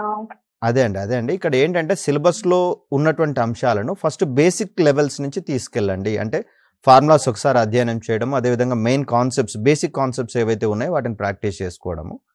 ఇవన్నీ తరవుగా వచ్చిన తర్వాత అప్పుడు ప్రాబ్లమ్స్ మీద ఫోకస్ చేయండి. వీలైతే ఏంటంటే ప్రీవియస్ క్వశ్చన్స్ ఏమున్నాయో ఒకసారి చెక్ చేసుకొని ఏ టాపిక్స్ నుంచి వస్తున్నాయో వాటిని మనము స్టడీ చేసిన తర్వాతనే మనకు ఇర్రెలవెంట్గా ఉన్నటువంటి టాపిక్స్ ఏవైతే ఉన్నాయో వాటిని మనం అధ్యయనం చేయాల్సి వస్తుంది. నెక్స్ట్ మరొక కాలర్ అందుబాటులో ఉన్నారు. హలో హలో, చెప్పండి, మీ పేరు చెప్పండి, అలాగే మీ డౌట్ అడగండి. సార్ నమస్తే సార్, రాంబాబు సార్. నమస్తే రాంబాబు గారు, చెప్పండి. టెట్ రాసిన 70 మార్క్స్ వచ్చాయి సార్. ఎలాంటి బుక్స్ చదివితే ఇంకా స్కోర్ పెరుగుద్ది అనే దాని మీద డౌట్ సార్. సరే, మీకు రిఫరెన్స్ బుక్స్ కావాలంతేనా? అవునవును సార్. Right, okay. మల్లేష్ గారు. రాంబాబు గారు, మీరు అడుగుతున్నది ఏంటంటే మంచి స్కోర్ రావాలంటే ఏ పుస్తకాలు చదవాలి అనేది మీ ప్రశ్నగా కనబడుతుంది. మీరు ఏం చేస్తారంటే స్కూల్ టెక్స్ట్ పుస్తకాలు, ఇంటర్మీడియట్ టెక్స్ట్ బుక్స్ ఇవి మాత్రమే ప్రామాణికం. ఇవి మాత్రమే చదివితే మీరు హై స్కోర్ చేస్తారు. ఎలాంటి ప్రైవేట్ పబ్లికేషన్స్ అయినా ప్రామాణికంగా తీసుకోరు. కాబట్టి మీరు స్కూల్, అది పేపర్ 1 అయినా పేపర్ 2 అయినా స్కూల్ పుస్తకాలు, ఒకవేళ పేపర్ 2 అయితే స్కూల్ పుస్తకాలతో పాటుగా ఇంటర్మీడియట్ పుస్తకాలని తరువుగా ప్రిపేర్ కావాల్సిన అవసరం ఉంటుంది. మీరు 1కి 4 సార్లు చదివి మీరు సబ్జెక్ట్ మీద పట్టు సాధిస్తే స్కోర్ పెరుగుతుంది తప్ప వేరే పుస్తకాలు, ఈ స్కూల్ పుస్తకాలు ఇంటర్ పుస్తకాలు కాకుండా వేరే పుస్తకాలు ఏవి చదివినా స్కోర్ పెరగడానికి అవకాశం తక్కువ ఉంటుంది. ఏదైనా మీరు స్కూల్ పుస్తకాలు ఇంటర్మీడియట్ పుస్తకాలకు పరిమితంగా అండి. రైట్, మరొక కాలర్ అందుబాటులో ఉన్నారు. హలో హలో, చెప్పండి, మీ పేరు చెప్పండి, అలాగే మీ డౌట్ అడగండి. సతీష్ గారు. ఎంఎస్సి బీఎడ్ అయిపోయింది సార్ నాది. ఓకే. మెథడ్ నాది బయాలజీ, ఇంగ్లీష్. ఓకే. ఇప్పుడు మాకు సిలబస్, టెట్ సిలబస్ వచ్చేసి మాకు 30 మార్క్స్ మ్యాథ్స్ ఉంది అందులో. ఓకే. ప్లస్ ఏంటంటే 12 మార్క్స్ బయాలజీ, 12 మార్క్స్ ఫిజిక్స్ ఉంది. అవునండి. ఇప్పుడు 12 ఫిజిక్స్, 12 బయాలజీ అంటే అది సైన్స్ కిందకి వస్తాయి కాబట్టి ఫిజిక్స్ ఓకే చేయగలుగుతాం. మళ్ళీ 30 మార్క్స్ మ్యాథ్స్ అంటే మాకు ఉన్న మెథడాలజీ కంటే మ్యాథ్స్ సిలబస్ ఎక్కువ ఉంది కదా సార్ అది. ఓకే, మల్లేష్ గారు. సతీష్ గారు, మీ ప్రశ్న అర్థమైంది, మీ ఆవేదన అర్థమైంది. మేము చదువుకున్నది బయాలజికల్ సైన్స్, మాకు మ్యాథమెటిక్స్తో ఏం సంబంధం? మ్యాథమెటిక్స్ ప్రశ్నలు ఎక్కువ ఉన్నాయి. ఈ సైన్స్లో భాగంగా ఫిజిక్స్, కెమిస్ట్రీ కావచ్చు, బయాలజీ కావచ్చు, ఈ ప్రశ్నలు చూసినప్పుడు ప్రశ్నల సంఖ్య తక్కువ ఉన్నది. మ్యాథ్స్ అనేది మాకు ఇబ్బంది పెడుతుంది అనేది మీరు అంటున్నారు. ఎన్సిటిఈ నామ్స్ ప్రకారంగా తప్పని పరిస్థితుల్లో మ్యాథమెటిక్స్ టెట్లో చదవాల్సిందే, రాయాల్సిందే. దీంట్లో ఎలాంటి మినహాయింపు లేదు. భవిష్యత్తులో ఏమైనా మాడిఫికేషన్స్ వస్తాయో వేచి చూద్దాం. ఇప్పటివరకు అయితే ఎలాంటి మినహాయింపు ఉండదు. ఇది సతీష్ గారు. రైట్ మేడం, మీరు ఇంగ్లీష్కి సంబంధించి కంటిన్యూ చేయండి madam. Yeah, so we can have along with the daily planning, weekly strategies and monthly strategies. Thank you so much. Right, Mallesh గారు, ఇక మనకు బయోసైన్స్కి సంబంధించి కొన్ని అంశాలు మిగిలి ఉన్నట్లు ఉన్నాయి. ముఖ్యంగా చూస్తే 6th, 7th, 8th సంబంధించినటువంటి టాపిక్స్ అనే ఒక మాట, దీనికి అదనంగా డిఫికల్టీ లెవెల్స్ అనేటటువంటివి అప్ టు ఇంటర్మీడియట్ లెవెల్ అని చెప్పేసి చెప్తూ ఉన్న సందర్భంలో అభ్యర్థులు ముఖ్యంగా ఇప్పుడనే కాదు ఎప్పుడు అడుగుతున్నటువంటి మాట, బయోసైన్స్ అభ్యర్థులు వాస్తవానికి ఏంటంటే ఇది పాలసీ రిలేటెడ్ మ్యాటర్.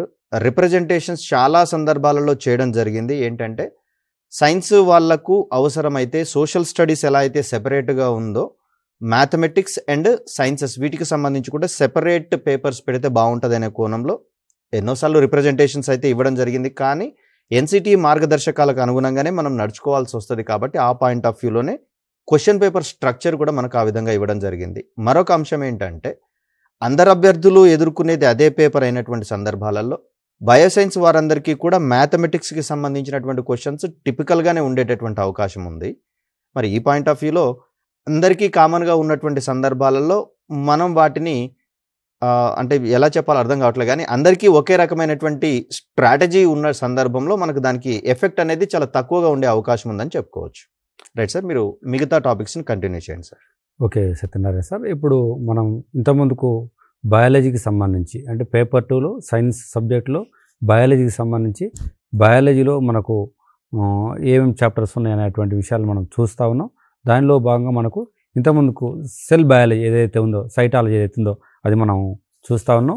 ఈ చాప్టర్ తర్వాత మనకి ఇచ్చినటువంటి మరొక అంశం ఏమొచ్చారంటే ప్లాంట్ వరల్డ్ అని మనకు సిలబస్లో మెన్షన్ చేయడం జరిగింది. ఈ ప్లాంట్ వరల్డ్లో భాగంగా మనకి ఇచ్చినటువంటి సిలబస్ కనుక గమనిస్తే parts of plant and there functions అని చెప్పి మనకు సిలబస్లో ఇవ్వడం జరిగింది. మొక్క భాగాలు, తర్వాత దానికి సంబంధించిన విధులు ఏంది అని చెప్పి మనకు గతంలో మనకు అడగడం సిలబస్లో మెన్షన్ చేయడం జరిగింది. ఈ అంశాన్ని మనం స్కూల్ టెక్స్ట్ పుస్తకాల్లో చాలా సమగ్రం ఉంది, చూడాల్సిన అవసరం ఉంది. దాంతోపాటు మనకు సిలబస్లో ఇదే అంశంలో మనకు మరొక అంశం ఇవ్వడం జరిగింది, సీడ్ డిప్రెషన్ అని చెప్పి, తర్వాత ఫైబర్స్ ఫ్రమ్ ప్లాంట్స్ అని చెప్పి. రిప్రొడక్షన్ సంబంధించి ఏసెక్సువల్ అండ్ సెక్సువల్ రిప్రొడక్షన్ అని చెప్పి మనకు సిలబస్లో ఇవ్వడం జరిగింది. సో దట్ మనకు ఇదే ప్లాంట్ వరల్డ్లో మనకు ఇచ్చిన మరొక అంశం ఏంటంటే న్యూట్రిషన్ అని మెన్షన్ చేయడం జరిగింది. తర్వాత photosynthesis, excretion, respiration, economic importance of plants అని చెప్పి మనకు సిలబస్లో మెన్షన్ చేయడం జరిగింది. అయితే ఇందులో సంబంధించి మనకు ప్లాంట్ వరల్డ్కి సంబంధించి ఈ ప్లాంట్ వరల్డ్లో సేమ్ ఎట్లయితే జువాలజీ పార్ట్ నుంచి ఎనిమల్ వరల్డ్ ఎట్లా ఇచ్చారో బాటనీ పార్ట్ నుంచి ప్లాంట్ వరల్డ్ మనకు ఇవ్వడం జరిగింది. దీనిలో ప్లాంట్కి సంబంధించిన సమగ్ర అంశాలు చేర్చడం జరిగింది. ఇక్కడ ప్రతి అంశాన్ని కూడా మనం పరిశీలించినట్లయితే స్కూల్ టెక్స్ట్ పుస్తకాలలో ఎంత కంటెంట్ ఉందో దానికి ఇంటర్లింకింగ్ కూడా ఈ చాప్టర్కి సంబంధించి ఇంటర్మీడియట్ బాటనీ పుస్తకాలలో మనకు అందుబాటులో ఉన్నది. కాబట్టి ఈ చాప్టర్ని స్కూల్ కమ్ ఇంటర్మీడియట్ పుస్తకాలని తరువుగా చదివినట్లయితే మనం మంచిగా ఆన్సర్ చేయొచ్చు. గతంలో ఈ ఏరియా నుంచి ప్రశ్నల సార్లు గమనించినప్పుడు మనకు చాలా అంటే డిఫరెంట్గా మనకు ప్రశ్నలు రావడం జరిగింది. ఏరియా మీద స్పెషల్ ఫోకస్ చేయాల్సిన అవసరం ఉంటుంది. ఎందుకంటే కన్ఫ్యూజింగ్ ఈ ఏరియా కాబట్టి కన్ఫ్యూజన్ లేకుండా ఉండడం కోసం చాలా తరువుగా ప్రిపేర్ కావాల్సిన అవసరం ఉంటుంది. మనకు ఇదే బయాలజీలో మనకు ఇచ్చిన మరొక అంశం అంటే సైన్స్లో భాగంగా బయాలజీ సిలబస్లో భాగంగా మనకు మెన్షన్ చేసిన మరొక చాప్టర్ వచ్చేసి ఎనిమల్ వరల్డ్. ఇంతకుముందుకు ప్లాంట్ వరల్డ్ ఉంది, ఇప్పుడు మనకు ఎనిమల్ వరల్డ్ అని చెప్పి మనకు ఇవ్వడం జరిగింది. దీంట్లో మనకు movements, organ systems and there functions అని చెప్పి ఈ ఆర్గాన్ సిస్టమ్ అండ్ దేర్ ఫంక్షన్స్లో మనకు అన్ని రకాల సిస్టమ్స్ మనకు స్పెషల్గా మనకు మెన్షన్ చేయడం జరిగింది. అందులో భాగంగా ఒకటి డైజెస్టివ్ సిస్టమ్ చెప్పి, respiratory system, circulatory system, excretory system, nervous system, endocrine system, skeletal system, reproductive system, తర్వాత sense organs in man, nutrition deficiency diseases in man, తర్వాత ఫస్ట్ ఎయిడ్, HIV ఎయిడ్స్ అని చెప్పి, ఎనిమల్ బిహేవియర్ అని చెప్పి, economic importance of animals అని చెప్పి, Animal husbandry అని చెప్పి, తర్వాత అప్లైడ్ బయాలజీలో భాగంగా పిసికల్చర్, సెరికల్చర్ అనేటువంటి అంశాలని మనకు ఎనిమల్ వరల్డ్లో భాగంగా మనకు ఇవ్వడం జరిగింది. ఈ ఏరియా కూడా చాలా ఇంపార్టెంట్, కొంచెం టైం ఎక్కువ తీసుకుంటుంది. ఈ చాప్టర్ కూడా మనకు స్కూల్ పుస్తకాలలో ఎంత సమగ్రంగా అంటే స్కూల్ పుస్తకాలు సమగ్రంగా ఉన్నప్పటికీ ఈ చాప్టర్స్ అన్నీ కూడా ఇంటర్మీడియట్ సెకండ్ ఇయర్ జువాలజీలో మనకు ఇంటర్లింకింగ్ ఉన్నాయి. కాబట్టి ఈ స్కూల్స్ టెక్స్ట్ బుక్తో పాటుగా ఇంటర్మీడియట్ సెకండ్ ఇయర్ జువాలజీ పుస్తకాన్ని మీరు రెఫరెన్స్గా పెట్టుకున్నట్లయితే ఈ ఏరియా నుంచి వచ్చే అన్ని ప్రశ్నలకు సమాధానం ఇచ్చే అవకాశం ఉంటుంది. తర్వాత ఇదే మనకు సైన్స్ కంటెంట్లో బయాలజీలో భాగంగా ఇచ్చిన మరొక చాప్టర్ వచ్చేసి మైక్రోబ్స్ అని మనకు సిలబస్లో మెన్షన్ చేయడం జరిగింది. ఈ మైక్రోబ్స్కి సంబంధించి దీంట్లో మనకు బ్యాక్టీరియా, వైరస్, ఫంగి, ప్రోటోజోవాకు సంబంధించిన మైక్రో ఆర్గానిజమ్స్ని మనకు మెన్షన్ చేయడం జరిగింది. దీంట్లో యూజ్ఫుల్ అండ్ హార్మ్ఫుల్ మైక్రోబ్స్ ఏంటి, మైక్రోబియల్ డిసీజెస్ ప్లాంట్స్లో ఏంటి, ఎనిమల్స్లో ఏంటి అని చెప్పి మనకు సిలబస్లో ఇవ్వడం జరిగింది. ఈ ఏరియా కూడా చాలా ఇంపార్టెంట్ ఏరియా, రెగ్యులర్గా ప్రశ్నలు వస్తున్నటువంటి ఏరియా. దీనికి సంబంధించి బ్యాక్టీరియాకి సంబంధించిన స్ట్రక్చరు, తర్వాత బ్యాక్టీరియాకి సంబంధించిన సమగ్ర సమాచారం, అలాగే వైరస్ సంబంధించిన సమగ్ర సమాచారం, ఫంగస్ సంబంధించిన సమాచారం చదువుతూనే ఇక్కడ మనకు డిసీజెస్ గురించి అడిగారు. ప్లాంట్కి సంబంధించి, ఎనిమల్కి సంబంధించి డిసీజెస్ అడిగారు. ఏ మైక్రో ఆర్గానిజమ్స్ వల్ల ప్లాంట్స్లో ఎలాంటి డిసీజెస్ వస్తాయి, ఏ మైక్రో ఆర్గానిజమ్స్ వల్ల ఎనిమల్స్లో ఎలాంటి డిసీజెస్ వస్తాయి అనేటువంటి అంశం మీద స్పెషల్ ఫోకస్ చేయాల్సిన అవసరం ఉంటుంది. ఈ ఏరియా మీద ఏ మైక్రో ఆర్గానిజం వల్ల ఏ డిసీజ్ ప్లాంట్లో వస్తుంది, ఎనిమల్స్లో వస్తుంది అని మీరు కనుక స్పెషల్ ఫోకస్ చేసినట్లయితే కన్ఫ్యూజన్ లేకుండా ఇక్కడ అడిగిన ప్రశ్నలన్నిటికీ సమాధానం చేసే అవకాశం ఉంటుంది. తర్వాత మనకు ఇదే బయాలజీలో భాగంగా అంటే సైన్స్ కంటెంట్ బయాలజీ సిలబస్లో భాగంగా మనకు ఇచ్చిన మరొక అంశం వచ్చేసి అవర్ ఎన్విరాన్మెంట్ అని మనకు మన పర్యావరణం అని చెప్పి మనకు ఒక ఏరియాని మనకు చాప్టర్ని ఇవ్వడం జరిగింది. ఈ చాప్టర్కి సంబంధించి ఈ చాప్టర్లో మనకు బయోటిక్ ఫ్యాక్టర్స్ ఏంటి, న్యాచురల్ రిసోర్సెస్ ఏంటి, బయోడైవర్సిటీకి సంబంధించి ఇవ్వడం జరిగింది. డిఫరెంట్ ఎకోసిస్టమ్స్ ఏంటి అని అడగడం జరిగింది. Air pollution, water pollution, soil pollution అని ఇక్కడ ఇవ్వడం జరిగింది. ఇదే ఎకాలజీలో మనకు అంటే అవర్ ఎన్విరాన్మెంట్ అని ఇచ్చినప్పటికీ ఇది ఎకాలజీగా మనం ఎకాలజీ అండ్ ఎన్విరాన్మెంట్గా చెప్పుకుంటాం ఈ చాప్టర్ పేరు. దీనిలో మనకు కార్బన్ సైకిల్ అని చెప్పి, నైట్రోజన్ సైకిల్ అని చెప్పి, ఆక్సిజన్ సైకిల్ అని చెప్పి మనకు సిలబస్లో స్పష్టంగా మెన్షన్ చేయడం జరిగింది. ఈ ఏరియా కూడా చాలా ఇంపార్టెంట్. ఒక టెట్టే కాదు, డిఎస్సిలో కూడా ఈ ఏరియా మంచి ఇంపార్టెంట్ ఏరియా. కాబట్టి ఈ ఏరియాను కూడా మీరు తరువుగా ప్రిపేర్ అయినట్లయితే మంచిగా స్కోర్ చేయొచ్చు. ఇది స్కూల్ తర్వాత ఇంటర్మీడియట్ మొదటి సంవత్సరం జంతుశాస్త్రంలో మనకు అందుబాటులో ఉంది. సో స్కూల్ పుస్తకాలు, ఇంటర్మీడియట్ మొదటి సంవత్సరం జువాలజీ టెక్స్ట్ పుస్తకాన్ని రిఫరెన్స్గా పెట్టుకున్నట్లయితే ఈ ఏరియా నుంచి మంచి క్వశ్చన్లు చేయొచ్చు. ఈ ఏరియా కూడా కొంచెం క్వశ్చన్ల యొక్క సరళ ఎలా ఉంటుందంటే కొంచెం ట్విస్టింగ్ ఉండే అవకాశం ఉంటుంది. దీన్ని చాలా క్లీన్గా చదవాల్సిన అవసరం ఉంటుంది. తర్వాత మనకు బయాలజీలో భాగంగా మనకి ఇచ్చిన లాస్ట్ చాప్టర్ వచ్చేసి మనకి ఏంటి అంటే ఒకటి రీసెంట్ ట్రెండ్స్ ఇన్ బయాలజీ అని చెప్పి మనకు సిలబస్లో స్పష్టంగా మెన్షన్ చేయడం జరిగింది. రీసెంట్ ట్రెండ్స్ ఇన్ బయాలజీ అంటే జీవశాస్త్రంలో ఆధునిక ధోరణులు అని చెప్పి మనకు ఇందులో మెన్షన్ చేయడం జరిగింది. దీనిలో ఇచ్చిన మనకు చాప్టర్స్ ఏంటంటే ఒకటి హైబ్రిడైజేషన్, తర్వాత జెనెటిక్ ఇంజనీరింగ్ అని చెప్పి, జీన్ బ్యాంకింగ్ అని చెప్పి, తర్వాత జీన్ థెరపీ అని చెప్పి, టిష్యూ కల్చర్ అనేటువంటి అంశాలు మనకు ఇందులో మనకు మెన్షన్ చేయడం జరిగింది. దీంట్లో హైబ్రిడైజేషన్, తర్వాత genetic engineering, gene bank, gene therapy, tissue culture ఇవన్నీ కూడా ఇంటర్మీడియట్ స్థాయిలో కొంచెం వివరంగా మనకు సమాచారం ఉంది. కాబట్టి వీటిని అక్కడక్కడ స్కూల్ టెక్స్ట్ బుక్లో కొంచెం అక్కడక్కడ ఉన్నప్పటికీ ఈ ఇంటర్మీడియట్ బాటనీ అండ్ జువాలజీ రెండింటిలో కంబైన్డ్గా మనకు ఈ అంశాలు మనకు అందుబాటులో దొరుకుతాయి. కాబట్టి బాటనీ అండ్ జువాలజీ టెక్స్ట్ పుస్తకాలని రెఫరెన్స్గా పెట్టుకోవాల్సిన అవసరం ఉంటుంది ఈ చాప్టర్కు. ఇది టెట్కు సంబంధించి పేపర్ 2లో భాగంగా మ్యాథమెటిక్స్ అండ్ సైన్స్ అనే విభాగంలో సైన్స్ సబ్జెక్ట్ సంబంధించి బయాలజీ సబ్జెక్ట్ సంబంధించిన సిలబస్ విశ్లేషణ, మిగిలిన అంశాలని మనకు ఇంగ్లీష్ సబ్జెక్ట్కి సంబంధించి మనకు కవిత మేడం అందుబాటులో ఉంది. కవిత మేడం మీకు ఇంగ్లీష్ సబ్జెక్ట్ గురించిన సమాచారాన్ని ఇచ్చే ప్రయత్నం చేస్తారు. కవిత మేడం. Okay sir. జనరల్గా ఏ ఏరియాస్ పైన ఎక్కువ మిస్టేక్స్ చేస్తూ ఉంటారో ఇక్కడ గుర్తుంచుకోవాల్సినటువంటి అంశం ఏంటంటే, instead of by hearting the rules and all, memorisation is really it doesn't work. So here practice is the only that helps us to score good marks. Generally, where the people commonly focused areas or the errors they do is parts of speech. So as per the traditional grammar, we have 8 parts of speech, but the modern grammar determiners are also included. So here, identification of the parts of speech, the previous year's question papers when analyzed, so, there are questions, 1 to 2 questions are focused on parts of speech, and even the tenses. Here, the different tenses like simple past tense, present perfect tense, and simple past tense if you take, here when 2 actions are completed simultaneously one after the other by the same subject, so here the action should be expressed in simple past tense. So like that, analyzing the questions, understanding the questions, then answering is very, very important to score good marks. Thank you so much for this opportunity. Right. ఒక caller అందుబాటులో ఉన్నారు. Hello. Hello. చెప్పండి. మీ పేరు చెప్పండి, అలాగే మీ doubt అడగండి. Sir నా పేరు రేణుక అండి. ఓకే.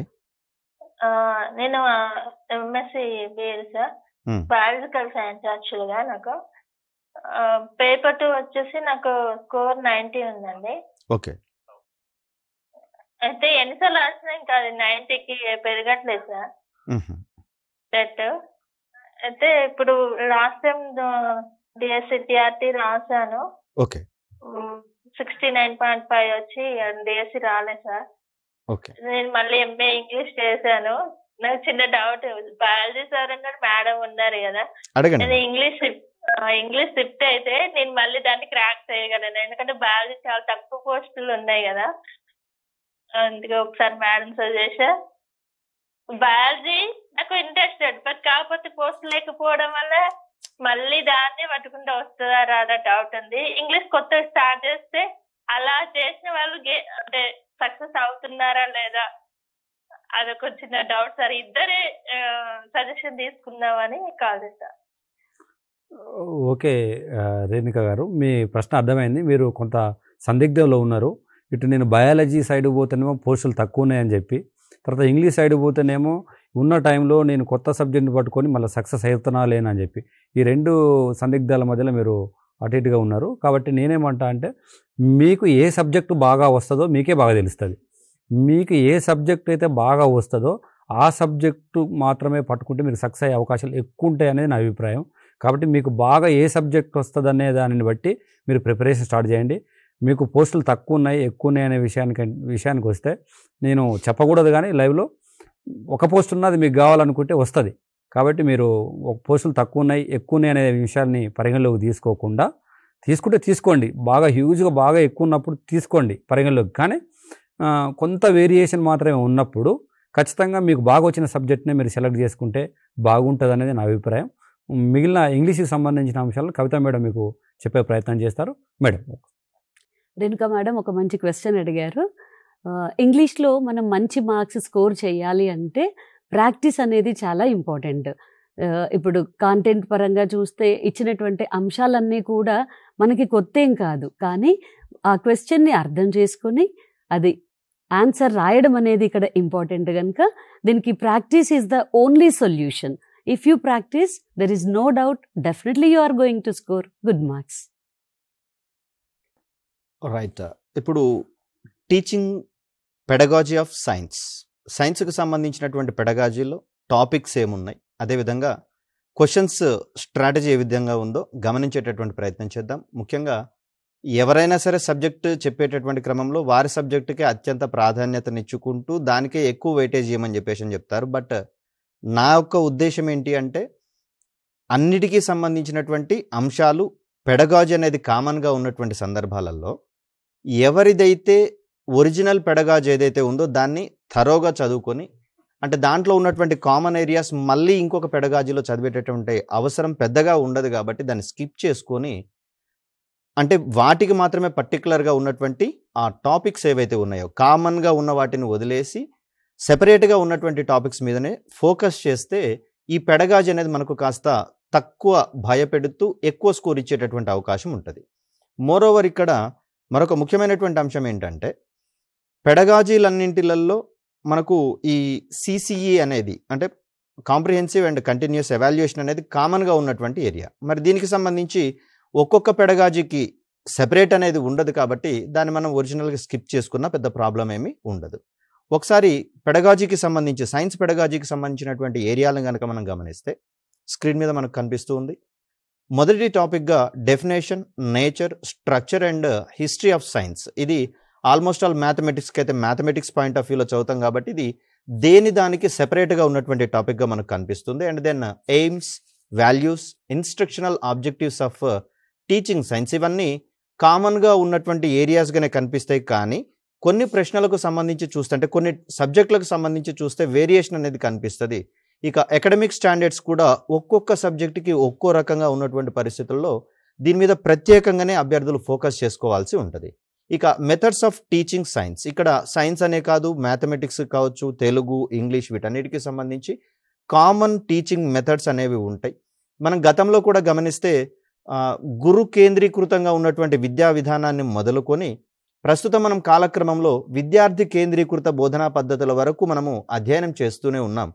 ప్రస్తుతం ఇది విజ్ఞానాన్ని ఆధారంగా చేసుకుని అంటే నాలెడ్జ్ బేస్డ్ ఎడ్యుకేషన్గా మనం దీన్ని మార్చుకున్నటువంటి పరిస్థితులలో ప్రస్తుతం అన్నీ కూడా కృత్యాధార బోధనగా మనకు కనిపిస్తున్నటువంటి పరిస్థితులలో అక్కడ సెపరేషన్ అనేది కొంచెం కనిపిస్తుంది. సో కామన్గా ఉన్నటువంటి మెథడ్స్ ఏదో ఒక మీకున్నటువంటి మెథడ్స్లలో దాన్ని అధ్యయనం చేసి సెపరేట్గా ఉన్నటువంటి వాటి మీద స్పెషల్గా ఫోకస్ చేసుకుంటే సరిపోతుంది మెథడ్స్ ఆఫ్ టీచింగ్కి సంబంధించి.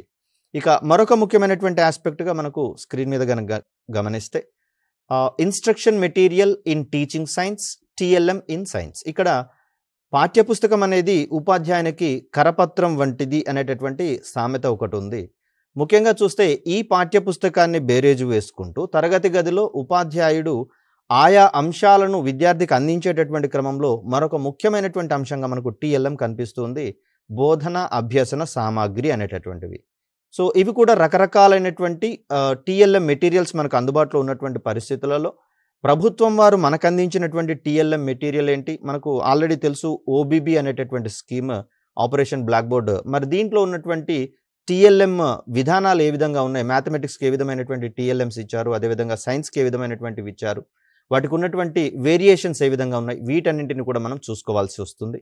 ఇక మరికొన్ని అంశాలను కనుక మనం గమనిస్తే సైన్స్ ల్యాబొరేటరీ, ఇక్కడ ప్రతి అంశాలలో భాగంగా ఎక్స్పెరిమెంట్స్ అనేటటువంటివి ఖచ్చితం చేయడం జరిగింది. అంటే కృత్యాధార బోధన అనుకుంటున్నాం కాబట్టి యాక్టివిటీస్ అనేవి చేయడం క్లాస్ రూమ్ లెవెల్లో తప్పనిసరి కావడం జరిగింది. మరి అలాంటి పరిస్థితులలో ల్యాబొరేటరీస్ అనేవి అత్యంత క్రియాశీలమైనటువంటి పాత్ర పోషిస్తూ ఉన్నాయి. మ్యాథమెటిక్స్ ల్యాబొరేటరీ కావచ్చు, ఇటీవల కాలంలో లాంగ్వేజ్ ల్యాబొరేటరీస్ని కూడా మనకు ఇంట్రడ్యూస్ చేయడం అనేది జరిగింది. కాబట్టి అదేవిధంగా ప్రతి టీచింగ్ మెథడ్లో ఆయా సబ్జెక్టులను బోధించేటటువంటి ఉపాధ్యాయుడు ఎవరు, వారికి సంబంధించినటువంటి రోల్ ఏంటి, పాత్ర ఏంటి అనేటటువంటి కోణంలో కూడా మనల్ని అడుగుతూ ఉన్నారు. అదేవిధంగా విద్యా సంబంధమైనటువంటి అంశాలను కాలక్రమంలో డిజైన్ చేసేటటువంటి క్రమంలో భాగంగా మనకు NCF 2005 యొక్క మార్గదర్శకాలు ఏ విధంగా ఉన్నాయి, అదేవిధంగా 2011లో వచ్చినటువంటి మార్గదర్శకాలు ఏ విధంగా మారినాయి అనేటటువంటి అంశాలు, తర్వాత సైన్స్ టెక్స్ట్ బుక్, ప్రతి టెక్స్ట్ బుక్ కూడా దానిదైనటువంటి లక్షణాలు మనకు ఉన్నటువంటి పరిస్థితులలో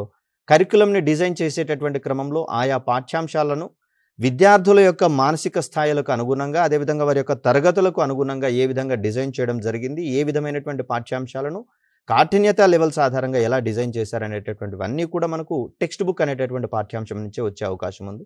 దీని తర్వాత ఎవాల్యూషన్ అనేటటువంటిది అందరికీ కామన్గా ఉన్నటువంటి ఏరియా కాబట్టి దీంట్లో గతంలో అయితేనేమో మనకు ఏ రకాలైనటువంటి క్వశ్చన్స్ ఉన్నాయి అనేటటువంటి కోణంలో అడిగేవారు. క్వశ్చన్స్ అంటే లక్షాత్మక ప్రశ్నలు అంటే ఏంటి, లఘు సమాధాన ప్రశ్నలు ఏంటి, వ్యాసరూప ప్రశ్నలు ఏంటి, వాటికి సంబంధించినటువంటి డిసడ్వాంటేజెస్ ఏంటి, అడ్వాంటేజెస్ ఏంటి అనేటటువంటి కోణంలో అడిగేవారు. అయితే ఈ మధ్యకాలంలో ఫార్మేటివ్ అసెస్మెంట్, అదేవిధంగా ఈ SA1 సమ్మేటివ్ అసెస్మెంట్ అనేటటువంటి వచ్చిన ధర్మిలా వాటిలలో ఏ అంశాలు కీలకంగా ఉంటున్నాయి, సమ్మేటివ్ అసెస్మెంట్లో ఉన్నటువంటి ఉప అంశాలు ఏంటి అనేటటువంటి కోణంలో కూడా మనం క్వశ్చన్స్ని ఎక్స్పెక్ట్ చేసేటటువంటి ప్రయత్నం చేయవచ్చు. ఇదంతా కూడా మనకు స్కూల్ కరిక్యులంకి అనుగుణంగా పాఠశాల స్థాయిలో ఉపాధ్యాయుడు ఏం చేస్తాడనేటటువంటి అంశాలే మనకి ఇందులో ఉంటాయి. కాబట్టి మోస్ట్లీ నా యొక్క హంబుల్ సజెషన్ ఏంటంటే టెట్ ఆస్పిరెంట్స్కి ఈ పెడగాజీ రిలేటెడ్ క్వశ్చన్స్ని ఎగ్జామ్ హాల్లో మొదటగా పెడితే దాంట్లో ఉన్నటువంటి ఆ ఆల్టర్నేట్స్ అన్నీ కూడా సిమిలర్గా ఉండే అవకాశం ఉంది. కాబట్టి ఆ మైన్యూట్ డిఫరెన్సెస్ని ఐడెంటిఫై చేస్తూ ప్రశాంతంగా ఉంటారు కాబట్టి వెళ్ళినప్పుడు సో అక్కడ ఎక్యురేట్ ఆన్సర్ని ఐడెంటిఫై చేసేందుకు అవకాశం ఉంటుంది. ఏ క్వశ్చన్స్ని అయితే మనము చూడగానే ఆన్సర్ చేయగలుగుతామో వాటిని అటెంప్ట్ చేసుకుంటూ, అదేవిధంగా పేపరు పెన్ను యూజ్ చేయండి ఎగ్జామ్లో మనం ఆ క్వశ్చన్స్ని అటెంప్ట్ చేయలేనటువంటి ప్రశ్నలన్నీ కూడా లాస్ట్ ప్రయారిటీ ఇచ్చుకుంటూ వాటిని థర్డ్ లెవెల్లో చేస్తే బెటర్ మార్క్స్ వచ్చేటటువంటి అవకాశం ఉంది. ఇక మిగతా సబ్జెక్టులకు సంబంధించి నెక్స్ట్ రేపు కూడా మనకు ఇదే ఓరియంటేషన్ క్లాసెస్ అనేది ఉంటుంది. ఇప్పుడు మనం డిస్కస్ చేసినటువంటి సబ్జెక్ట్స్ కాకుండా మిగిలినటువంటి సబ్జెక్ట్స్ రేపటి ఓరియంటేషన్ క్లాస్లో తెలుసుకునే ప్రయత్నం చేద్దాం. Thank you.